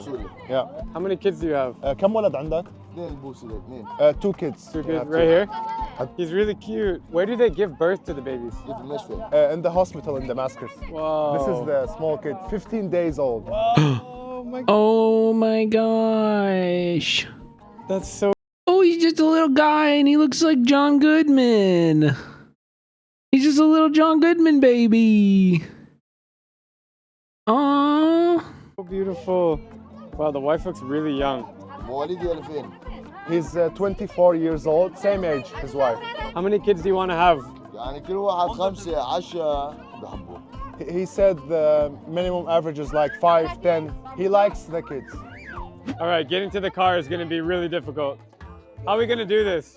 This is the most difficult part, how to escape now. Escaping is going to be quite the challenge. His wife looks really young. They're both 24. Thank you. Thank you. Wow, that was crazy experience, dude. Whoa. Shukran. What's happening? What's They happening? want money, they want money. روق. Yo, be careful with that. Oh my god, are you crazy? Let's move. I want them to move. Are you crazy? Why did I you... want them to move, man. Dude, they're literally riding on the car. Oh my god. Cute and chaotic, but their innocence warms my heart. I can't help but feel sorry for all the trauma they've been through. With the nomads in the rearview mirror, we are now approaching Idlib. And believe me when I say, this Oh, they're not even in northern Syria yet. world. There's tanks. After 5 long hours of driving, we are here. Welcome to Idlib. And this is so significant because I remember on my last trip to Syria, they were like, you cannot go near Idlib. It's a no-go zone. So let's go to Idlib. Let's check it out. There are checkpoints like all around us, but Ayub says that we're safe. I still feel a little bit kind of sketchy to be here. As Ayub just told me, this is the most conservative area of Syria. You saw the sign on the right. It says terms and conditions for clothing and Oh, how really? you should look like. Am I dressed okay? Yeah, but for females. Yeah, for sure. Yeah, the rules aren't for you, bud. Americans, let's say Canadian? Canadian. Okay, I'm Canadian. Careful when you cross the street in Syria. These guys drive like crazy. Oh my God, it's almost as bad as Iran. What does it say behind you? It says Syria for all Syrians and the date of the fall of Assad regime. Wow, that's fresh. And this Wow. white flag, HTS flag. which is the new government basically. Yes. And it looks like the Taliban flag. What does it say on the flag? There is no God instead of Allah, and Prophet Muhammad is the prophet. The adrenaline rush that I get from being in a place that I know has been like forbidden for anyone to visit. Someone gotta tell him, I know, bro. You can't, like, this is really important to them, dude. I know that to you it's all the same, but these distinctions are kind of very, very important to them. Like, please don't say that stuff. Syrians and tourists. It really gets me going. Time to explore Idlib. As I mentioned, Idlib is controlled by HTS, a former Al-Qaeda affiliate that now... What is it that he needs to know? That it's not the Taliban. Like, he just doesn't... Yeah. I mean, he's saying it here, but it's like... It's a former, like, branch off of Al-Qaeda, not the Taliban. an iron fist. They claim to have distanced themselves from jihad or engaging in violent extremism, but their strict interpretation of Islamic law tells an interesting story. Bro, what is going on? This is chaotic as hell. This is absolutely insane. Like, everyone's just running around. That kid looks like he's 10 years old driving a motorcycle. Is it always chaotic here? Do you think that most people in Syria are scared to come here now? Yes. They think Idlib could be dangerous. It's so conservative, different than Damascus. It almost feels like a different country. Yeah. And there's like foreigner fighters everywhere. Are you nervous? Kind of, to be honest. Yeah, me too. I'm not afraid, but I need to be careful. Are you worried that people are going to ask us questions like, what are you doing here? I'm worried because, like, for example, being in a fight here is not like in Damascus. Well, who's like, if we hit someone with the car, for example, everyone have guns. Totally different energy on these streets. Like, everyone's intimidating. A lot of people. So wait, I thought Damascus was also controlled by HTS. Did I miss something? Yes, it is. But I think this is just like a more conservative area. So their local like laws and customs are a little different. People have guns. They all have big beards and no mustache, like the ISIS look. I just popped into a gun shop because there's so many here, and I was curious. And I asked the price of a Glock, and it was $180 US. They're just like throwing the weapons around like no one's business. And he was like, "Do you want it? It might be the cheapest guns in the world." Bro, you have not shopped for guns. I bet you could find a gun like that in America so easy. $180 for a Glock? I bet you could find that. I don't really know how much they actually cost, but I bet you could find that. Only in Idlib, Syria can you do that. Do you think everybody here has guns on them? I think so. And they have like the military dress. So we're coming up to the main square here. It's actually a beautiful little Glocks are like 400 used. Damn. palm trees. There's a little clock. God damn. And guess what? My SIM card don't work here. Really? So we don't have internet. Why doesn't it work? Because they use Turkish networks here. Everything is Turkish? Yeah. What, do they use Turkish lira? Yes. Why do they use Turkish lira? Because they are close and supported by Turkey. And so many of the products they have here made in Turkey. So they just use Turkish lira? Yeah. You think I'm the only tourist here right now? Of course. But not the only foreigner, because there's so much fighters here. So many. Foreign fighters? Yeah. But who brought them here? Who sponsored them? They went since the revolution started, 2011. Did you ever think you would visit Idlib in your life? Never. Because I didn't expect that Assad will fall. Right. So even for you right now, you're like looking around everywhere, Yeah. you're like trying to understand what's going on. He asked the most please murk me question. That's hilarious. And the products they have here, it looks different than the one in Damascus. We are pretty close to the Turkish border. It's Yeah. like 2 hours by car maybe. Yeah. The Americans sponsored them? Not really. The Americans didn't sponsor the Al Qaeda. If anything, the Americans were like funneling money into the Kurds, but I don't think you could. With HTS too. Really? I haven't seen any pictures of Assad here. Yeah. That must be more recent. During his regime, there was no pictures of him? Of course, no. During the regime time, There was. it was, but since 2011, they removed all of the photos of Assad. So they were against him here? Yes, since the beginning. It was the opposition? Yeah. Every store is like a military store. Yeah, I would say this is not the most touristy friendly place I've ever been. It's very, very intense here. Bro, everybody's in military. Because everyone joined HTS. Oh, Because okay. they don't have any job opportunities in here. It's a small city. Look at this guy. Like, dude, what the hell?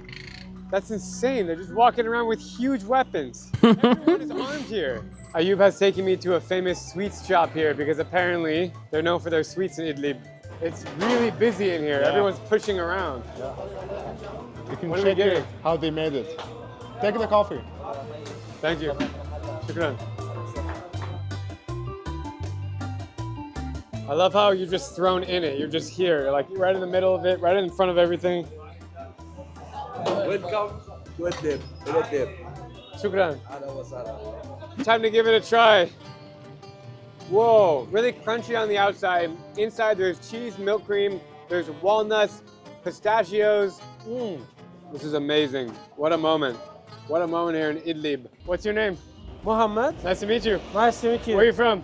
I'm from Martin Oman, near Idlib, yeah. And there's a lot of military guys walking around with weapons. No matter. It makes you feel comfortable? Yeah, those people are Syrians as well. They are from us and they freed us from the regime. How do you feel about the current situation in Syria with the new regime? We hope the new regime will be well for the Syrians. The most important things as a Syrian, there will not be everything forever, as the Syrians knows about the old regime. Amazing. Yeah.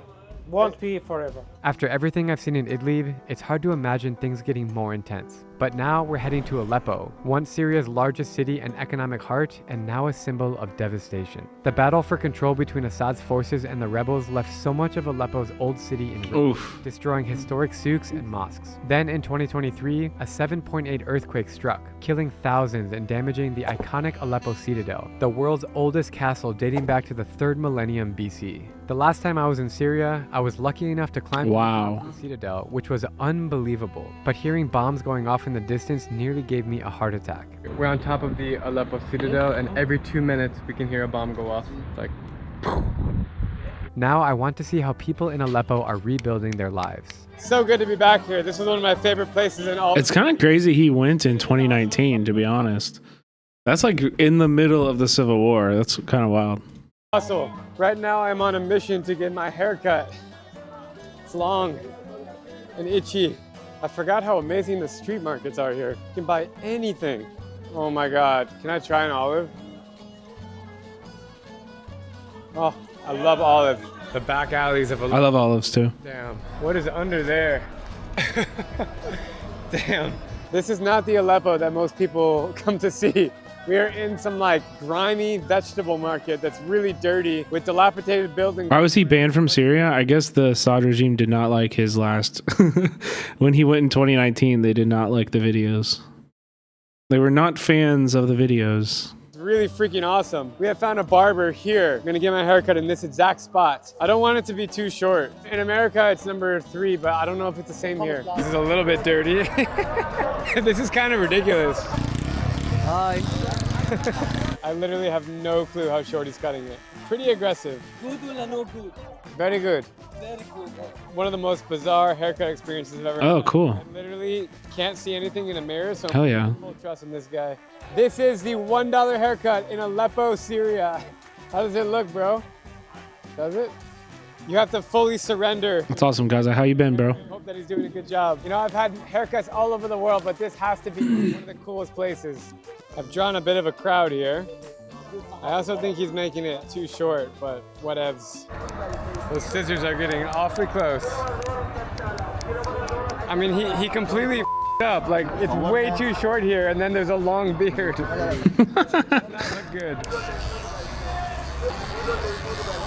Bro, if this guy cuts me, my life is over, I'm telling you. Oh my God. The razor blade. Dude, if you can't trust, why did you even hire him? If you're not going to trust the guy to do his job, then why did you even hire him and have him set you up here? You know what I mean? Like, listen, I love getting my hair cut in foreign countries. I've done it in a bunch of different places. It is a fun and cool experience, but it's also like, you gotta be ready for him to fuck you up. Like, you're in a foreign country. You can't speak the same language as him. You know, you gotta accept whatever happens, and you just gotta go along with it. You know, go along with it. Just go, whatever. You might look goofy for a few days. Who cares? Something about the knife is way scarier than the scissors. Very good. Perfect. Thank you. Also, you look good, bro. We gotta pay him. No, brother. How much is normal? No. Come on. I think one of my favorite Aussie comedy YouTubers got your back. So I saw this video on my recommended, understandably. I mean, you know, I've watched both her sides. Wait, what?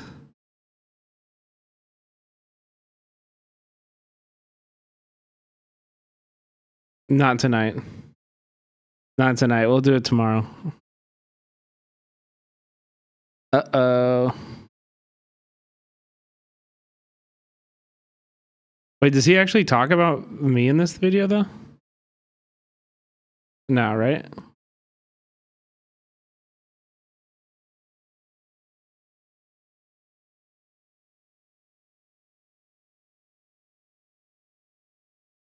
Nah, we're not watching that tonight. I will check it out though. Just take it. Thank you. Thank you very much. Bye-bye. Well, that was the most ridiculous haircut I've ever had. There's a lot of people with missing limbs, dude. Yeah. Why? Because of the war. Because so many people were involved. All my favorite cities in Turkey are Gaziantep, Antakya. They're all like on the border of Syria. Yeah. So this region, More infighting. region in the world. Nah, dude. Don't worry about it. Syria is here. Behind me is considered the best falafel in the world, and falafel is one of my favorite foods. Finally, my food poisoning is curing, and this is the first meal I'm gonna eat really in 3 days. It's a really cool system. You pay outside. The cashier is just in the street. You get your ticket, and then you go up to the counter and get the falafel. This is a kitchen where they make all the fresh falafel and bread from scratch. This is a jacuzzi of falafel. This is a massive shawarma, huge. Shukran. Ooh. The spices on that, fresh, hot chicken shawarma. Whew. Shukran. This could be the most beautiful kitchen I've ever been in. The best falafel in the world. Yes. These guys work so hard. They don't take a second to breathe. Oh my god, that looks so good. How's that? Oh my god. Falafel. Oh my god, that is Bruh. extremely crunchy, tasty. Got the pomegranate on top of it. That's easily the best bite of falafel I've ever had. Wow. We need to fill up our car with gasoline, and the situation now in Syria is there's gas in big bottles everywhere. It is all black market gasoline. It's crazy, during the Assad regime, this was impossible, and now there's gasoline everywhere. So there are now tens of thousands of gas stations in I've never made falafel. mini shops with all I make hummus all the time. selling gas on the black market. So during the Assad regime, you couldn't do this. No, we could do this, but it was illegal. So they do it like they hide. Oh, so now it's all over the streets. Yeah. And it's cheaper? No, the difference is you can fill the car now from the gas station, but this is a Lebanese octane 95. But it's cheaper now than before? Yes, much cheaper. So where do they get the gas from? They smuggle it from Lebanon. You know when it's full because it starts blasting out on the ground. Dollars or He's checking if it's fake. it's a real $50 to fill up the tank? During Assad time, it used to cost 80, 90. Why is it so much cheaper now? Wow. Because They smuggle it. They smuggle it also on that time, but now because it's available everywhere. Also in the gas station, there's no limitation. So you can fill the car and pay in dollars. During Assad time, we used to get like 25 liter each 12 days. And now you can pay in US dollars, but before you couldn't? Yes. Why didn't they accept dollars before? Because it was forbidden, because Assad wants to control the exchange rate by making it forbidden. So if you come to Syria, bring US dollars. They need it. Shukran. It's been a long day of driving. We are now arriving in Hama to crash for the night. Good driving, bro. This is an insane hotel lobby. Ooh. Crazy. Pretty. Hello, cutie pie. Yeah. Adrian, are you just learning? Just learning about it? Assad was a total fucking piece of shit, bro. Thank you. Very unexpected to be in a random small city in Syria and get this grope, and the power just went out. And there's a restaurant here with no power. I guess that's one of the realities of being in Syria. Frequent power outages. Damn. Oh, and it's back on. All right, Nice. I'm gonna hit the hay. I am exhausted and ready for an amazing day tomorrow. Good night. So I'm here in Hama, and I'm going to show you how smart the ancient civilizations were here in Syria.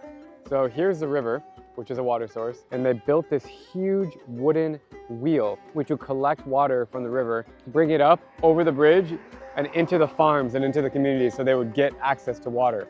That is so freaking cool. Syria is the cradle of civilization. This is ancient Mesopotamia. This is like the most fertile lands. This is where settlements started. I just think it's cool. Today's destination is Palmyra, an ancient city with some of the best preserved Roman ruins on Earth. You can see it on the map, smack dab in the center of Syria, and once a major stop on the Silk Road. But until recently, the city was completely... Yeah, Two-Base, I don't think that's... I don't think, like, that means that you're defending Assad. you know, like when Assad fell, we talked about on this channel too, that it's a good thing that Assad is no longer in power, but that does not mean that Syria is out of the woods.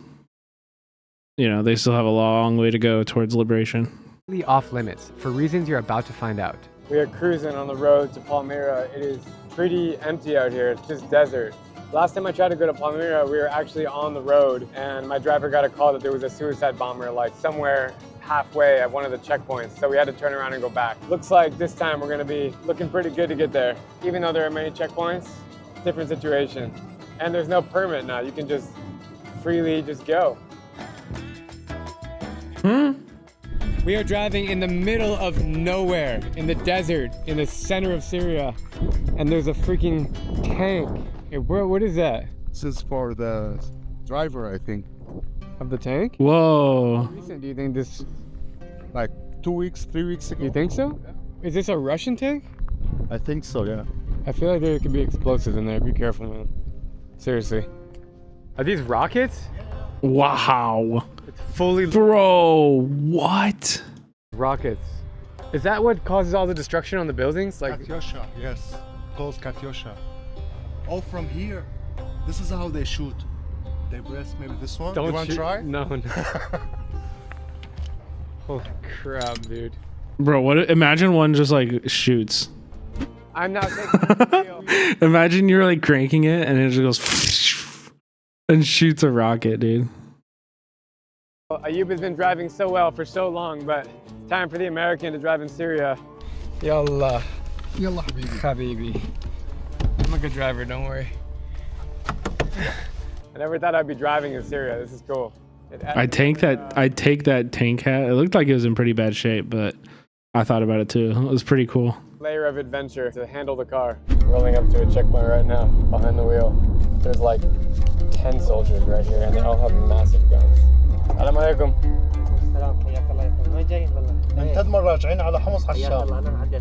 Shukran. Assalamu alaikum. Go. Yeah, I don't know what he said. That's why I think. Move, Sheikh. You know what Sheikh means? Sheikh, yeah, Prince. He called me a prince. That's good. So why did he call me Sheikh? Because he's religious.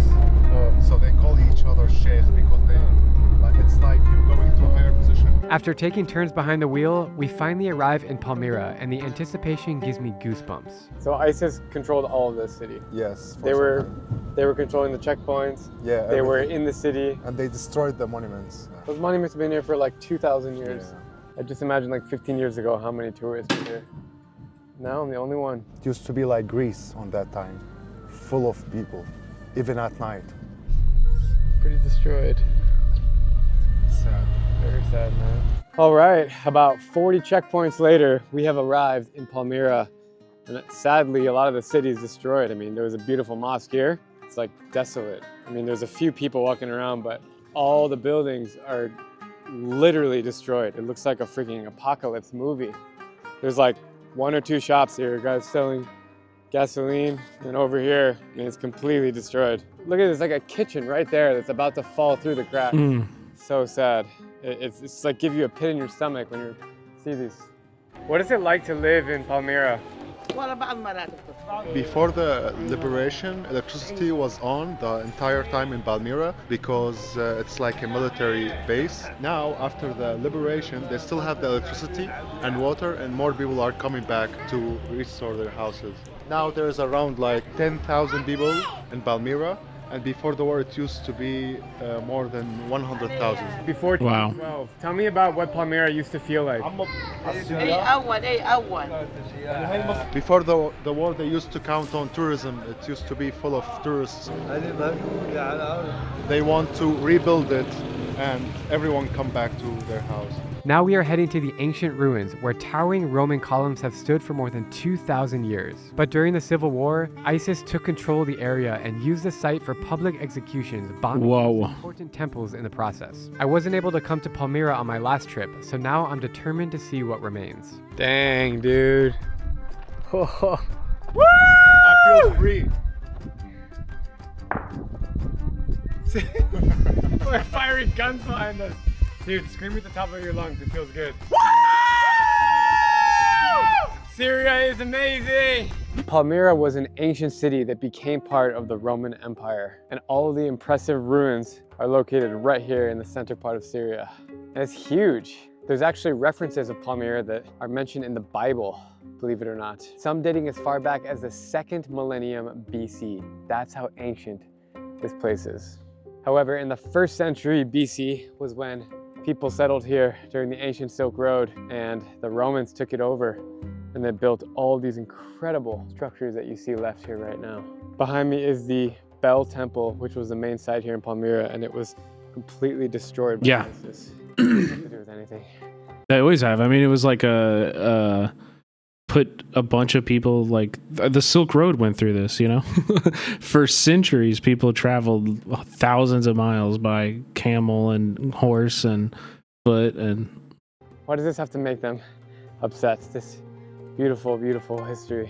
How did you react when it was destroyed? The first time I visited Palmyra is after it destroyed, because before the war I was 15 years old, so I didn't be able to come here, but it was so sad. Your entire adult life has been war. Yeah. We are entering the amphitheater here. Wow. Oh, dude. Yeah. This is incredibly preserved. Wow. In 2016, ISIS made this damage in the amphitheater, also on the Arch of Victory. It used to look really nice before that. Wow. I'm getting like a out-of-body experience standing here right now. Just imagine what kind of activity happened right here in this amphitheater. It gives me the goosebumps. This is the Roman amphitheater, which is incredibly intact, except for some parts that were destroyed over there. But the steps and the way that it feels, guys, I've been to it's so crazy you can just walk around this. The world. This has to be the best. Maybe it's because I'm in Syria. That's wild. Places.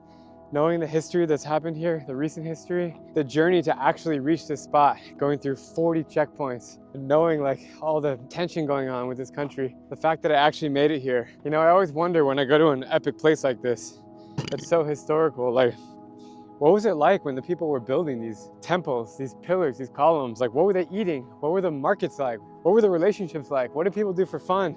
Did they even make money? Did they need money to live? Like, all these questions I have when I stand here. Incredibly epic. We're entering the castle area, which had been occupied by Russian soldiers for 10 years. And now all the Russians have left. Like, this place has been off limits, right? Yeah, I've never been here, and there's so many tanks. Oh my I don't God. know if we should be here, bro. This is complete. This is covered in tanks. Holy shit. We need to leave. It's just cool to see tanks. Like, forget about war, forget about everything. Like, the actual experience of being here and being able to have access to things like this is so cool.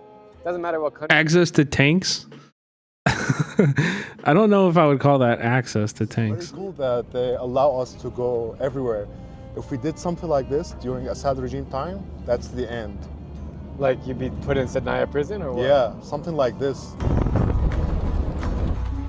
He's kind of a dork for sure. This is insane. What is going on? Holy shit, dude. I am freaked out. What? Yeah, here's the entrance.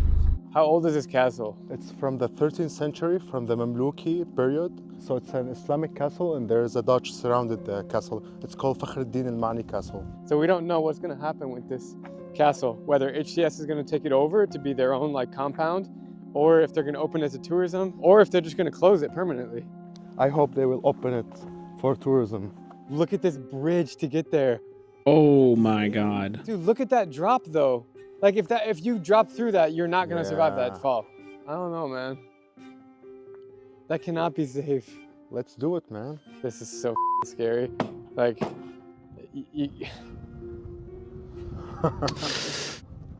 yikes. Don't look down. Dude, I don't know, man. Like, I don't know if I can go over this bridge, man. Look at this. I just realized for the first time the incredible view. Slow and steady. I'm running, bro. Fuck that. I'm running, dude. I have to just say no. Like, dude, there's no fucking way, man. This is the sketchiest bridge I've ever seen. So, as I understand, I'm like the very first tourist to be here, standing right here. Did you ever think you'd be standing right here? Never, ever. No. I'm so happy. It's cool that you are a Syrian and you're finally able to explore your own country. Yeah. That's awesome, man. Yeah. Good stuff.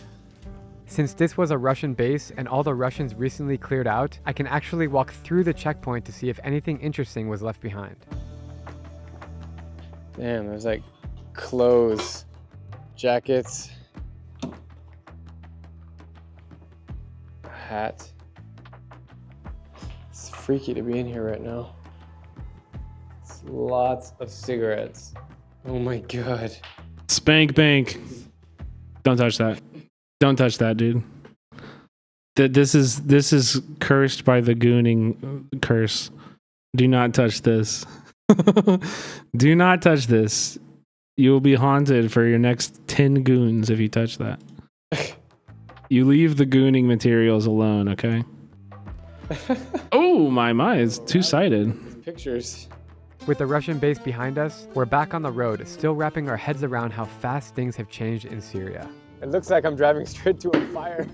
What the f is that? I don't know. Should we drive through it or what? If the other cars are driving through it.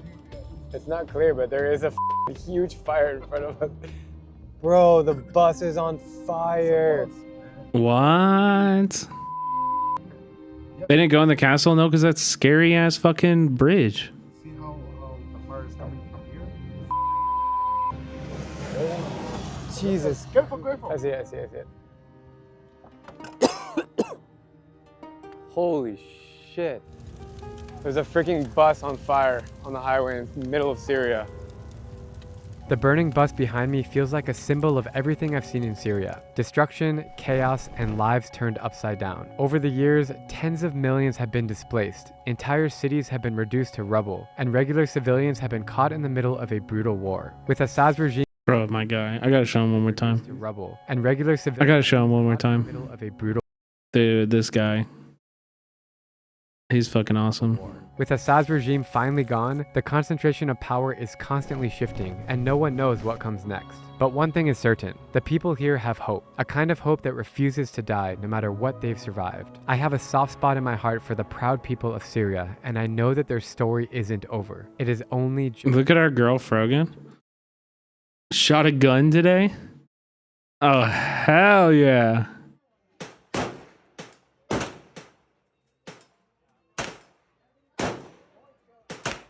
Is that an AR? What is she shooting?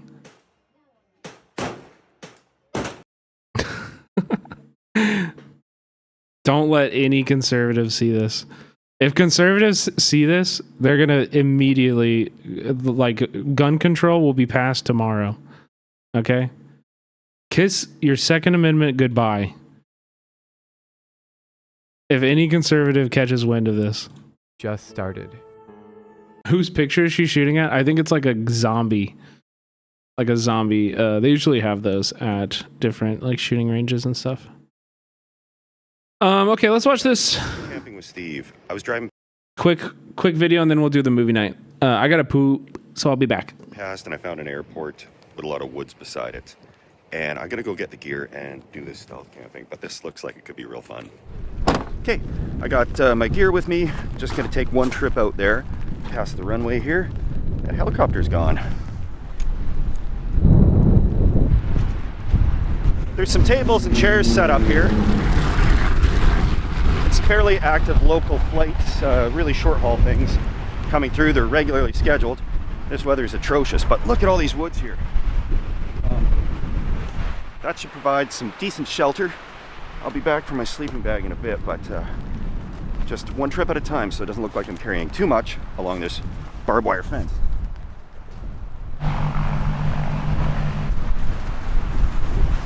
Okay, there's some good shelter here. Good view of the runway. Seems pretty dry too. Lots of trees for the hammock. Just what I like to see.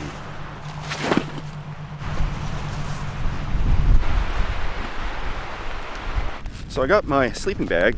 It's in a garbage bag so it looks less suspicious. It looks like I'm just littering instead. But the wind, it's a little gusty, you know, probably 12 knots here. In the woods it should be a lot more calm. And I'll gotta get out of this rain. I got a big sleeping bag today because I don't want to be cold out here and I'm already starting to get a little wet.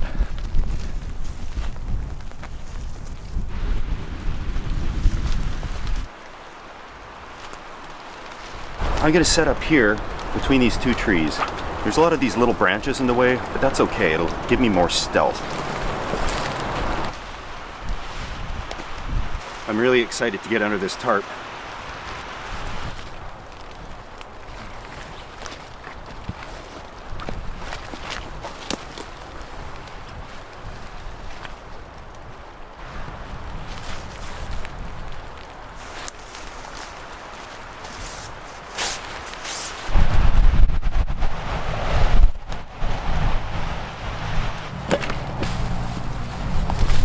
Sounds like another airplane taking off, so I'll go check that out.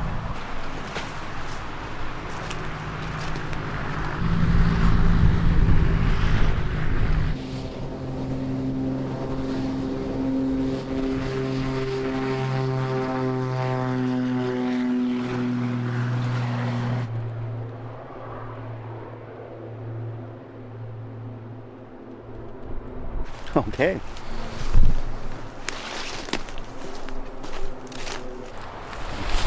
This is pretty good. It'll keep me pretty dry and really hidden. I'm gonna put everything into this hammock, zip it up. I'm gonna check out the little airport lounge because believe it or not, they got one.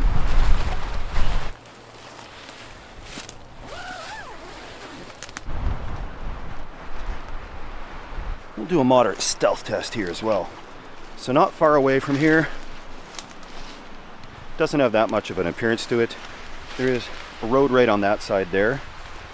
And of course the airport is right there. And from here, yeah, you got to be pretty much there before you can see anything. Look at that.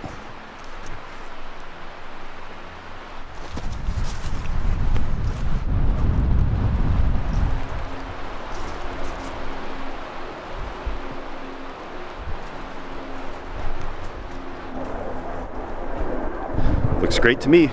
This video is a little plain, so it might not take off, but we're just having fun tonight. That restaurant slash lounge is all the way across the runway, so there's no shortcut across that. So I gotta kind of brave the rain here.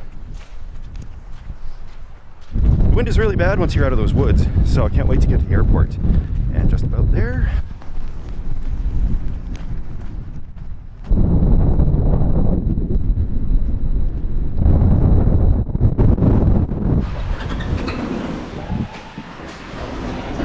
You're there? Yeah, that's great. Thanks. All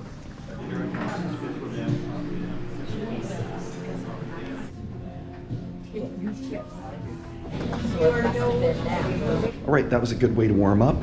I'm gonna hit the restroom here because of the pee factor. I'm gonna head back out to my spot in the woods.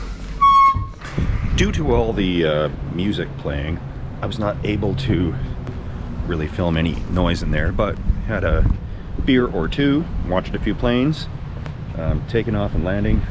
They got the landing lights on now, which they seem to only do when there's a plane landing, so there could be something coming soon.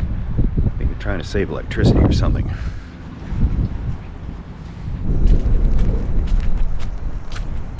Fine, I'll walk in the mud.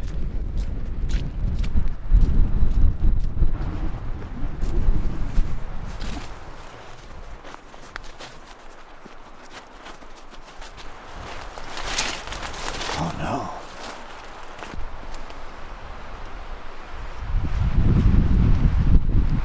My famous cluster knot came undone. So, gotta retie that.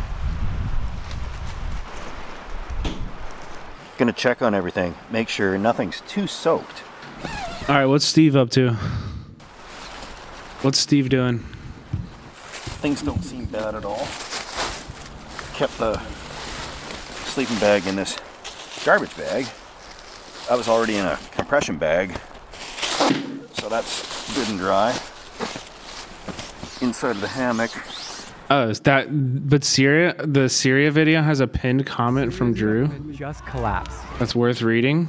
Since filming this video just 4 weeks ago, more than 1,000 Christians, Alawites, and Assad supporters have been killed by HTS, the new regime now in power.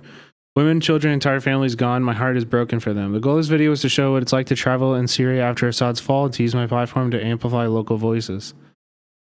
I've been to every country on earth, and yet the Middle East remains my favorite region for one word: hospitality. Nowhere else in the world have I felt so welcome, so embraced by strangers who quickly became friends, and Syria, despite its long years of suffering, is no exception. Understandably, many Syrians have been celebrating this new shift in power, and as you'll hear in the video, for them, anything was better than Assad. He was a war criminal. But the future remains uncertain. A new extremist government is sadly dragging the country back into chaos, and the cycle of violence continues.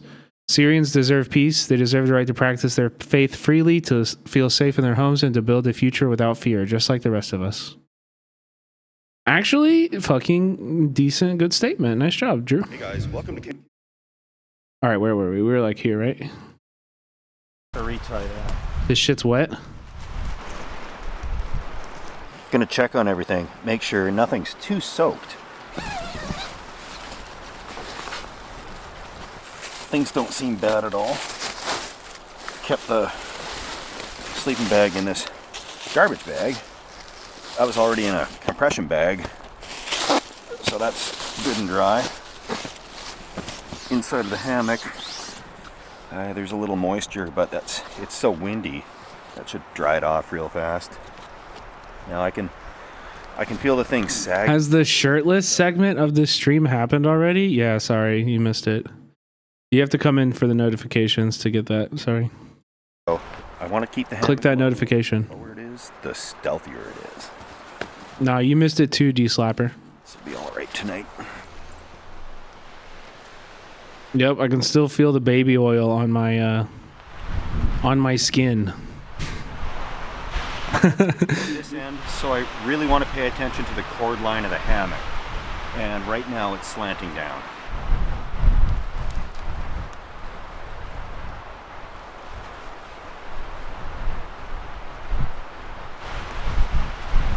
It's looking a little better.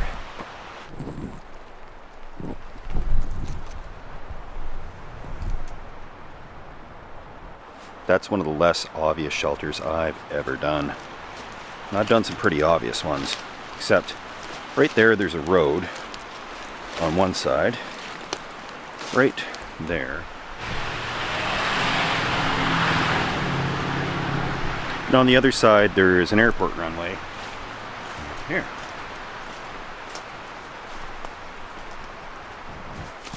And I'm stuck in the middle with you.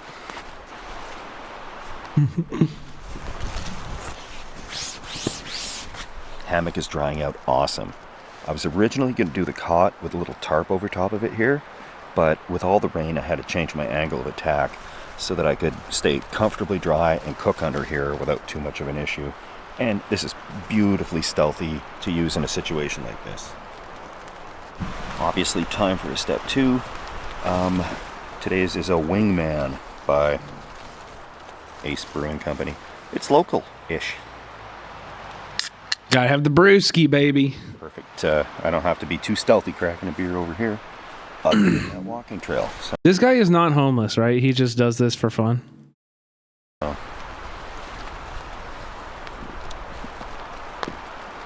This one's a pale ale.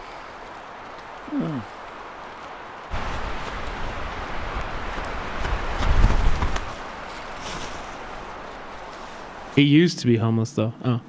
This airport seems to be the type that's only active during daylight unless there's an emergency. That really works good for me. Lots taking off and landing when I was in that pub.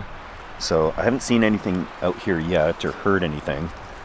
But I really didn't want to stall and miss having a pint at the pub.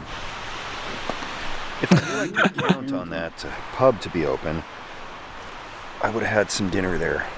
But I brought some food with me as well. We'll get that cooking in a little bit. And they've turned on some pretty big lights at the airport here.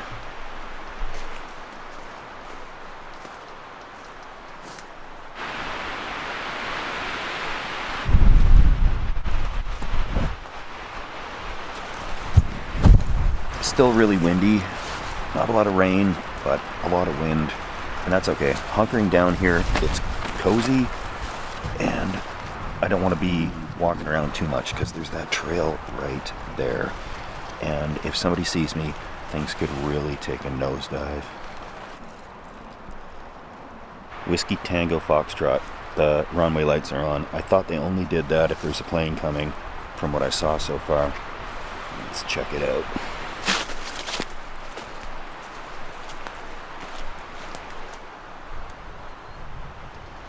Those weren't the runway lights. They were just normal street lights I thought were the runway lights. And I'm losing my excuse pretty fast here. If somebody asks what I'm doing.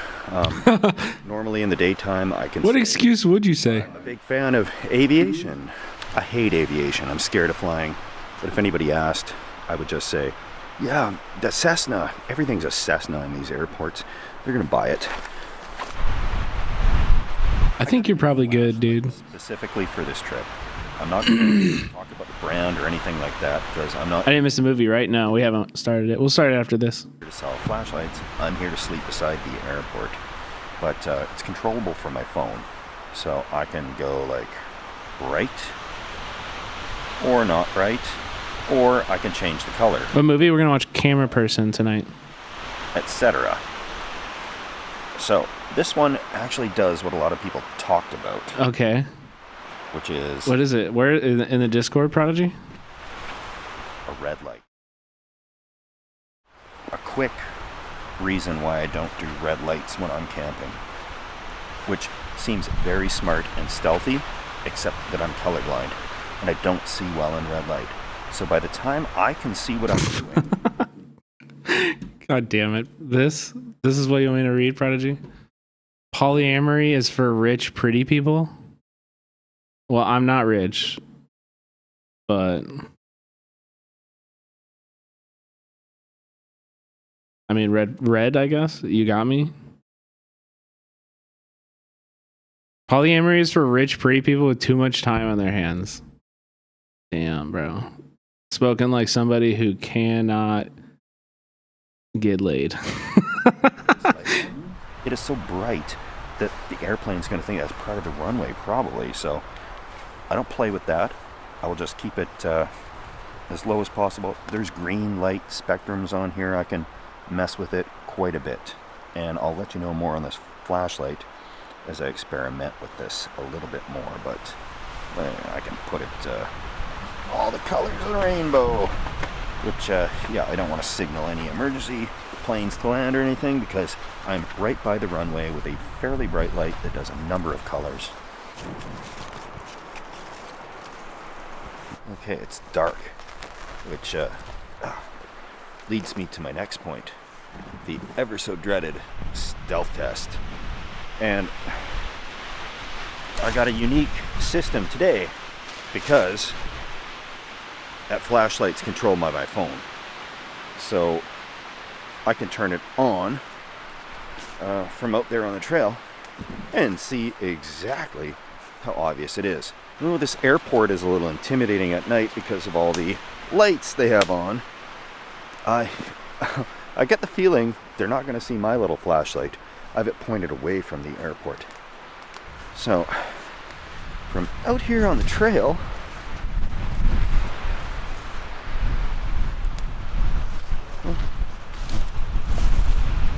let's see.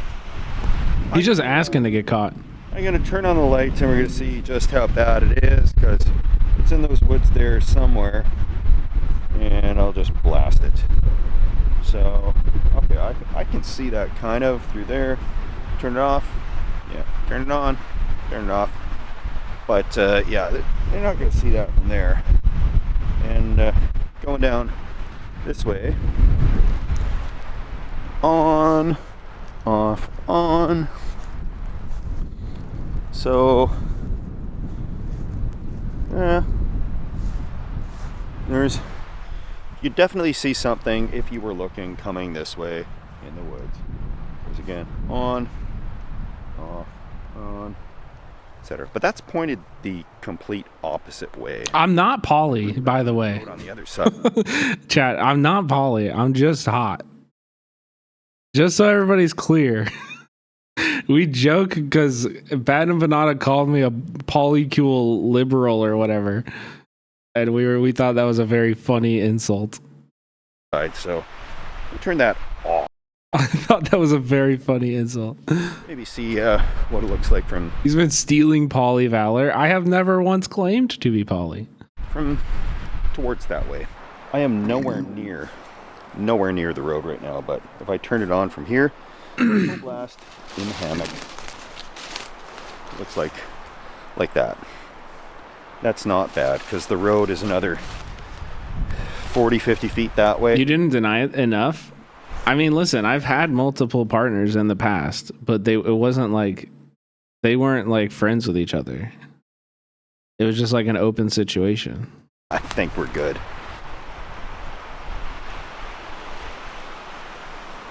One of the first things I'll do, so I don't forget, I'm going to pack away my empty beverage container here, because I want to be... Oh, then you're legit? God damn it.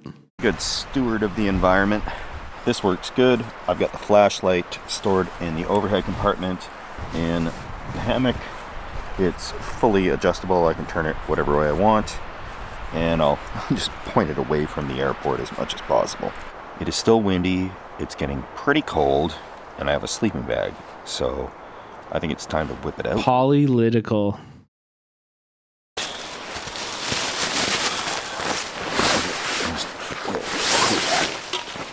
I don't care what they say about sleeping bags. You don't go by the temperature rating, you go by how big and heavy it is. This is going to be great. The politics. You're the number one political streamer. Yeah. Need to lay this down. I'm not a player. I just crush a lot. That's actually true. That's actually true. Okay. Because I don't play. I over communicate. I've been told. I need to be very clear on where everybody is emotionally at every given point. Right now, before I start cooking, and I have to wait. I am not a player. I'm very sensitive to other people's feelings. Maybe the wind to die down, but it looks like the rain's going to start again. People hate that. Yeah, you're right. They do. We'll figure this out, but so far they do hate that. Pretty good with this thing on. I like this. I got food I want to cook, but everything's kind of up in the air right now because the wind will not stop. And my little camp stove is not going to work precisely as I want.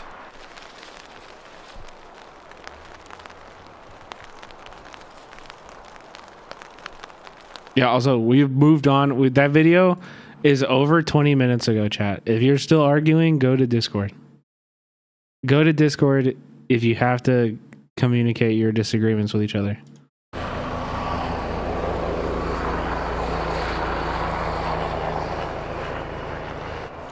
There's a whirly bird out there already.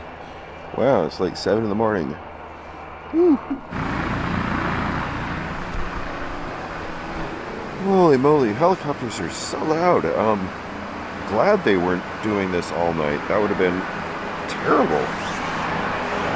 All right, time to get up.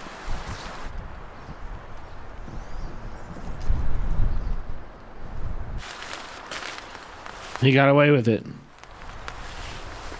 Let's go, W camper. The best weapon in the stealth camping arsenal is a hammock. So quick to deploy, so quick to take down, very small, etc. Holy moly is some shit Brett would say. Okay, listen, I don't know if this is like the Grimes thing where I need to like just let go of my image now that I'm on Twitch or what, but I feel like there's like 1,000 images of me that exist in all of your heads and y'all don't fucking know me.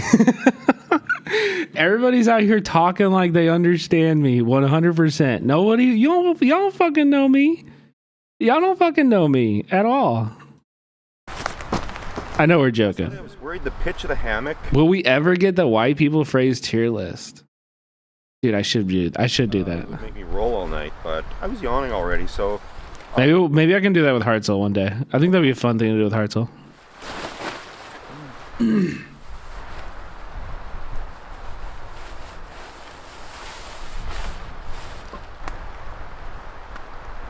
I know he is good on the fiddle. I quit violin in 8th grade. Okay?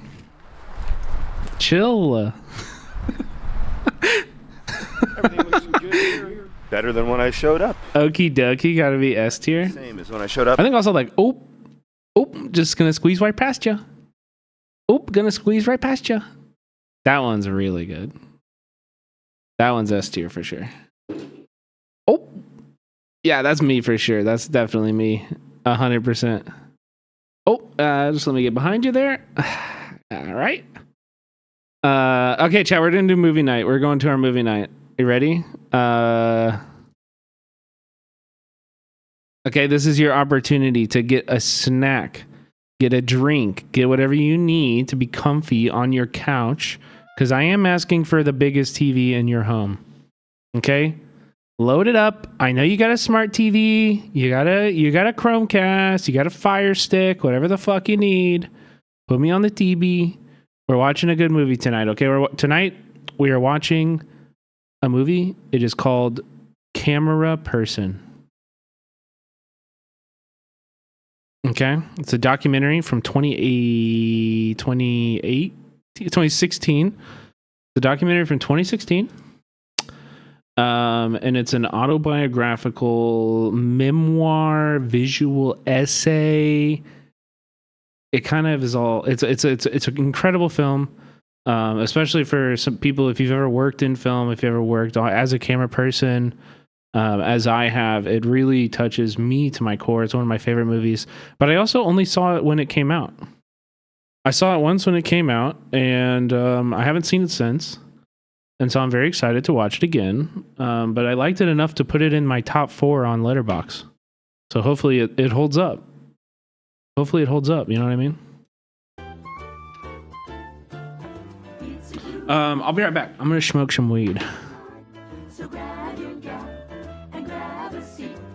But don't forget to get something to eat. Delicious meat and nutritious meat. You can't beat my meat for a special treat. Sucking on me is really neat. Don't be a jerk and don't be a fool. Be a good neighbor and follow these rules.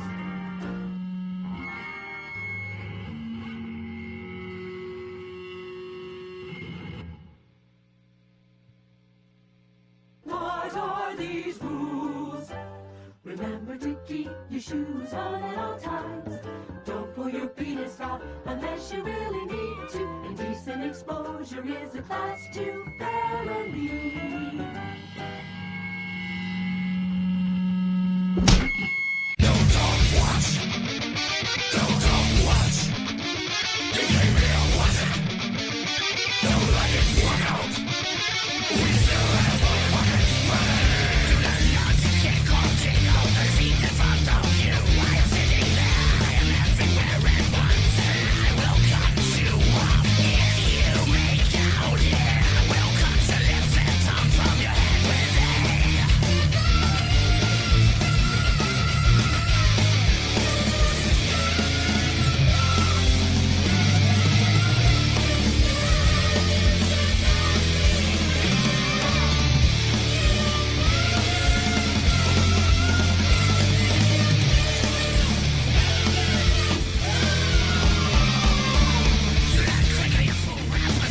What's the green thing?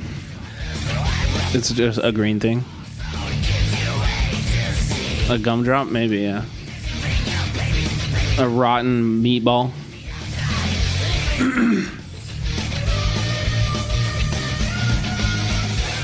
If I see you videotaping this movie, sights will rain down your throat with hard acid. It's all your Is it a pickle? Is it? If I find you sold it on eBay, I will break into your house and tear your wife in half.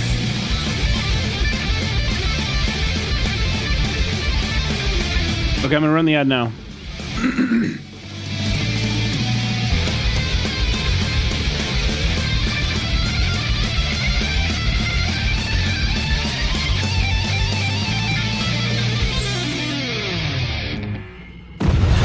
Hell yeah. Okay.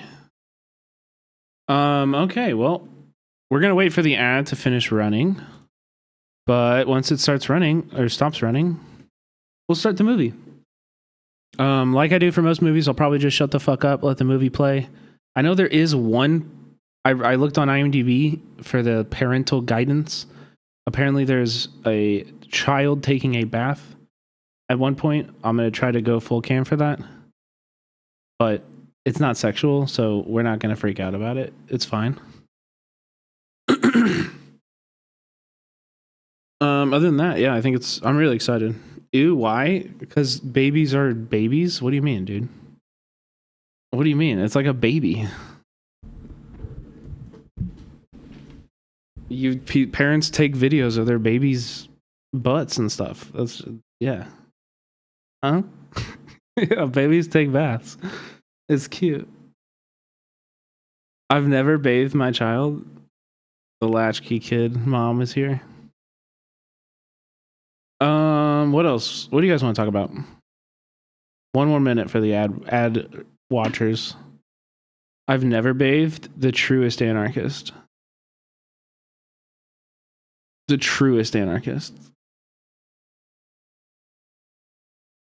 We got a good old Bakken in here.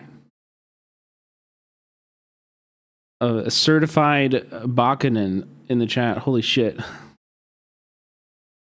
That was a joke. If anyone calls CPS, I'm blaming Hassan. That's funny. I have never actually met anyone in a polycule. Yes, you have. People have sex with more than one person at a time. All the time.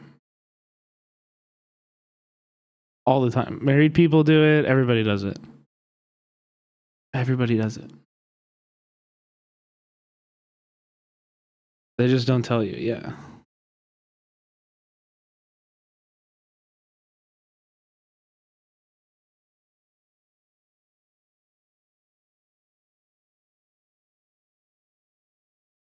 It's just none of your business.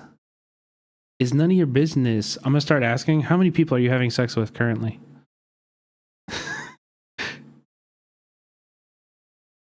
Everybody answer that right now in the chat.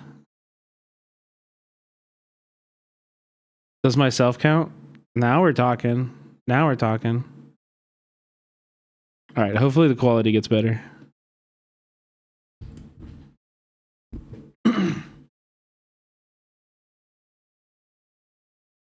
No, please do not ever fuck to my stream.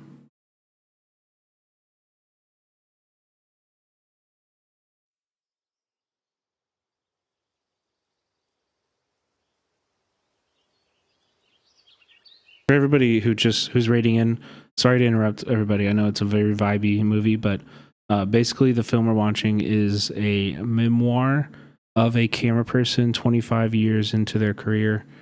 And they're editing footage that they shot for a bunch of other films together as kind of a memoir of her life. It's one of my favorite movies. So I really love it. So nice, Baldwin.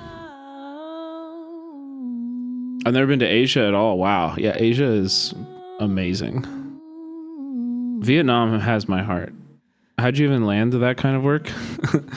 I mean, I was a filmmaker. I was a filmmaker in Chicago, worked on like documentaries and live action stuff and all, like just a ton of different shit.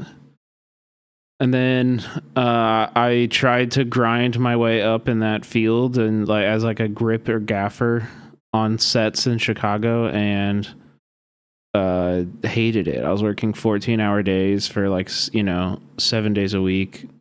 I would overbook myself and like, dude, I don't know. I just was working myself to the bone and I hated it and I didn't see a path upwards. I didn't feel like there was a ladder to climb. And I just got really disillusioned with filmmaking. And so I moved to Vietnam with my girlfriend, Becca. And we just kind of like, we were just winging it, dude. Had a little bit of savings, just went out there. And like I taught English at a public high school for a year And then I got a job at an English magazine that was trying to start a YouTube channel, and I made a bunch of like human interest documentaries, short documentaries for them about like beatboxing and like breakdancing and all this different like underground subcultures in Saigon. And then I went on from that to the YouTube channel. But I've always been a filmmaker. In fact, I have a movie showing not this weekend, but coming up very soon. I have a movie showing at the Kansas City International Film Festival, which we've played here before. The Empathizer, !empathizer to learn more about my film. Thank you, Prodigy. Yeah, so this is a film I co-directed with a good friend of mine. It's my first documentary feature. I'm a co-director and a cinematographer. It's about generational trauma. It's a comedy documentary about generational trauma in the Vietnamese diaspora. That's the shortest way I can describe it. But this also is a good descriptor too. Young overseas-born Vietnamese immigrants are returning in waves to the country their parents fled. A stand-up comic heads to the motherland to learn why. Screening 50 years after the end of the fall of Saigon, The Empathizer is a uniquely candid exploration of the effects of wartime trauma on a generation that wasn't around to experience it. Yeah. But I made a bunch of stuff. I used to shoot for Rolling Stone. You guys want to see my reel? Okay, fine. Okay, fine. We can watch my reel. If you insist. Okay, fine.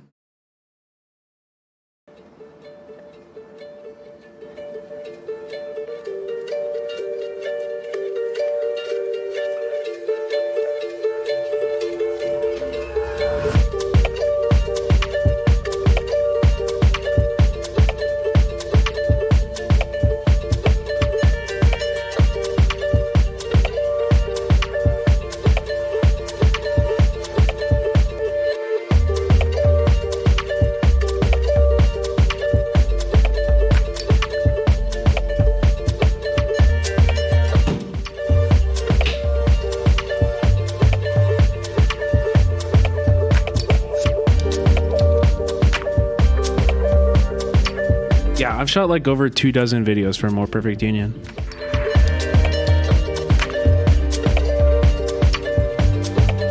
I've edited videos for them. I got in with them like in like 2020, like really early. Very, very, very early.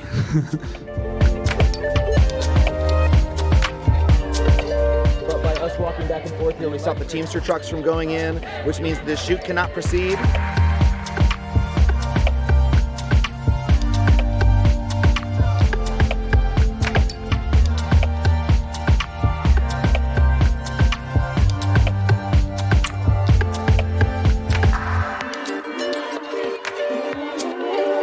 I think he's 40. Shut the fuck up.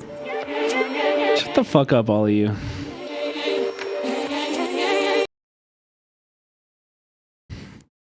Pieces of shit. 45 at best. No, I just turned 32. Okay, calm the fuck down. I've just turned 32.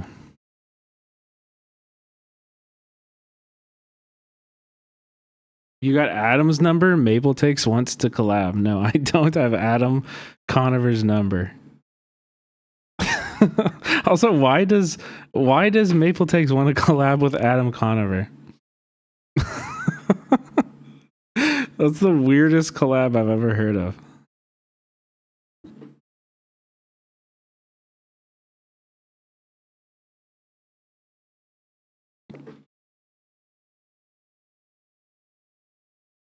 It was just a thing that came up during stream. Okay. Yeah, I've met Adam a few times. He's out there. He goes to the protests and stuff. You could be my grandchild. How old are you? How old are you?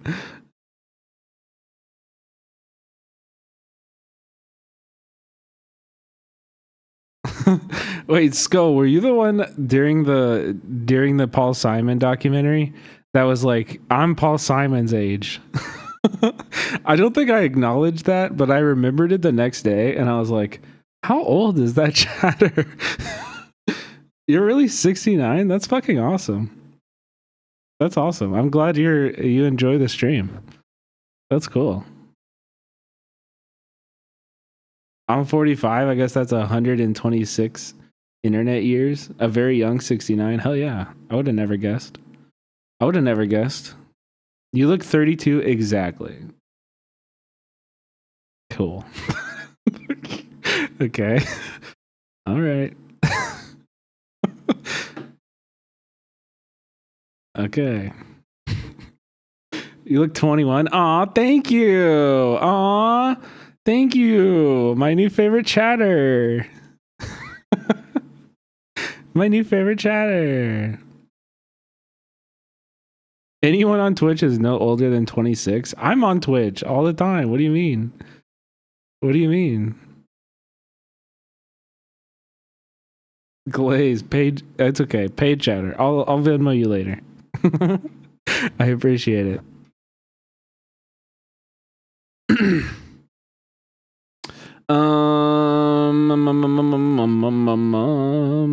think we're gonna end it. I think I'm just gonna end it. Why not? Let's not push it. You know what I mean? New stuff coming soon. We'll be into the new apartment. I don't know. Hopefully very soon, in the next week or two for sure. For sure in the next 2 weeks. We'll have a new apartment, a new setup. I'll be back to my normal camera, and we'll be more comfortable. And hopefully, I can stream for longer times. Appreciate you guys sticking with me, juicing me, being nice and loving while I'm in Kansas City. Living in this interim position that I'm in right now? And you guys all rule. You guys all freaking rule. All right, chat. Rhizome has been live for 10 hours, was a goat, and joined us yesterday. One in chat if you were here yesterday for the fundraiser stream. I hope you guys enjoyed that. Yeah, so Rhizome was playing with us. Was awesome to see Rhizome connecting with the community. Hope we can do more of that soon. Please go show some love to Rhizome. If you're not following Rhizome, enjoying Rhizome's content, what are you doing on the platform? I know you would love it. I freaking know it for sure. You're going to love it. Rhizome has such an awesome... Truly, if I can just say so, Rhizome has the best stream aesthetic on the entire platform. I think from emotes to everything going on the stream, it's just like the top notch shit. So enjoy yourselves. Go follow. Go support Rhizome. I like his emotes. Yeah, his emotes are the goat. Also, did you know he makes all of those himself? Like I pay somebody to make mine. I can't draw. This motherfucker is hella talented. And he's smart and streaming and popular. God damn. You know what I mean? And he's also really, really, really nice. We stayed with him at TwitchCon, and what a guy. Really, really nice guy. So enjoy yourselves over there. I'll see you guys very soon. I hope you enjoyed the movie. Thank you for hanging out.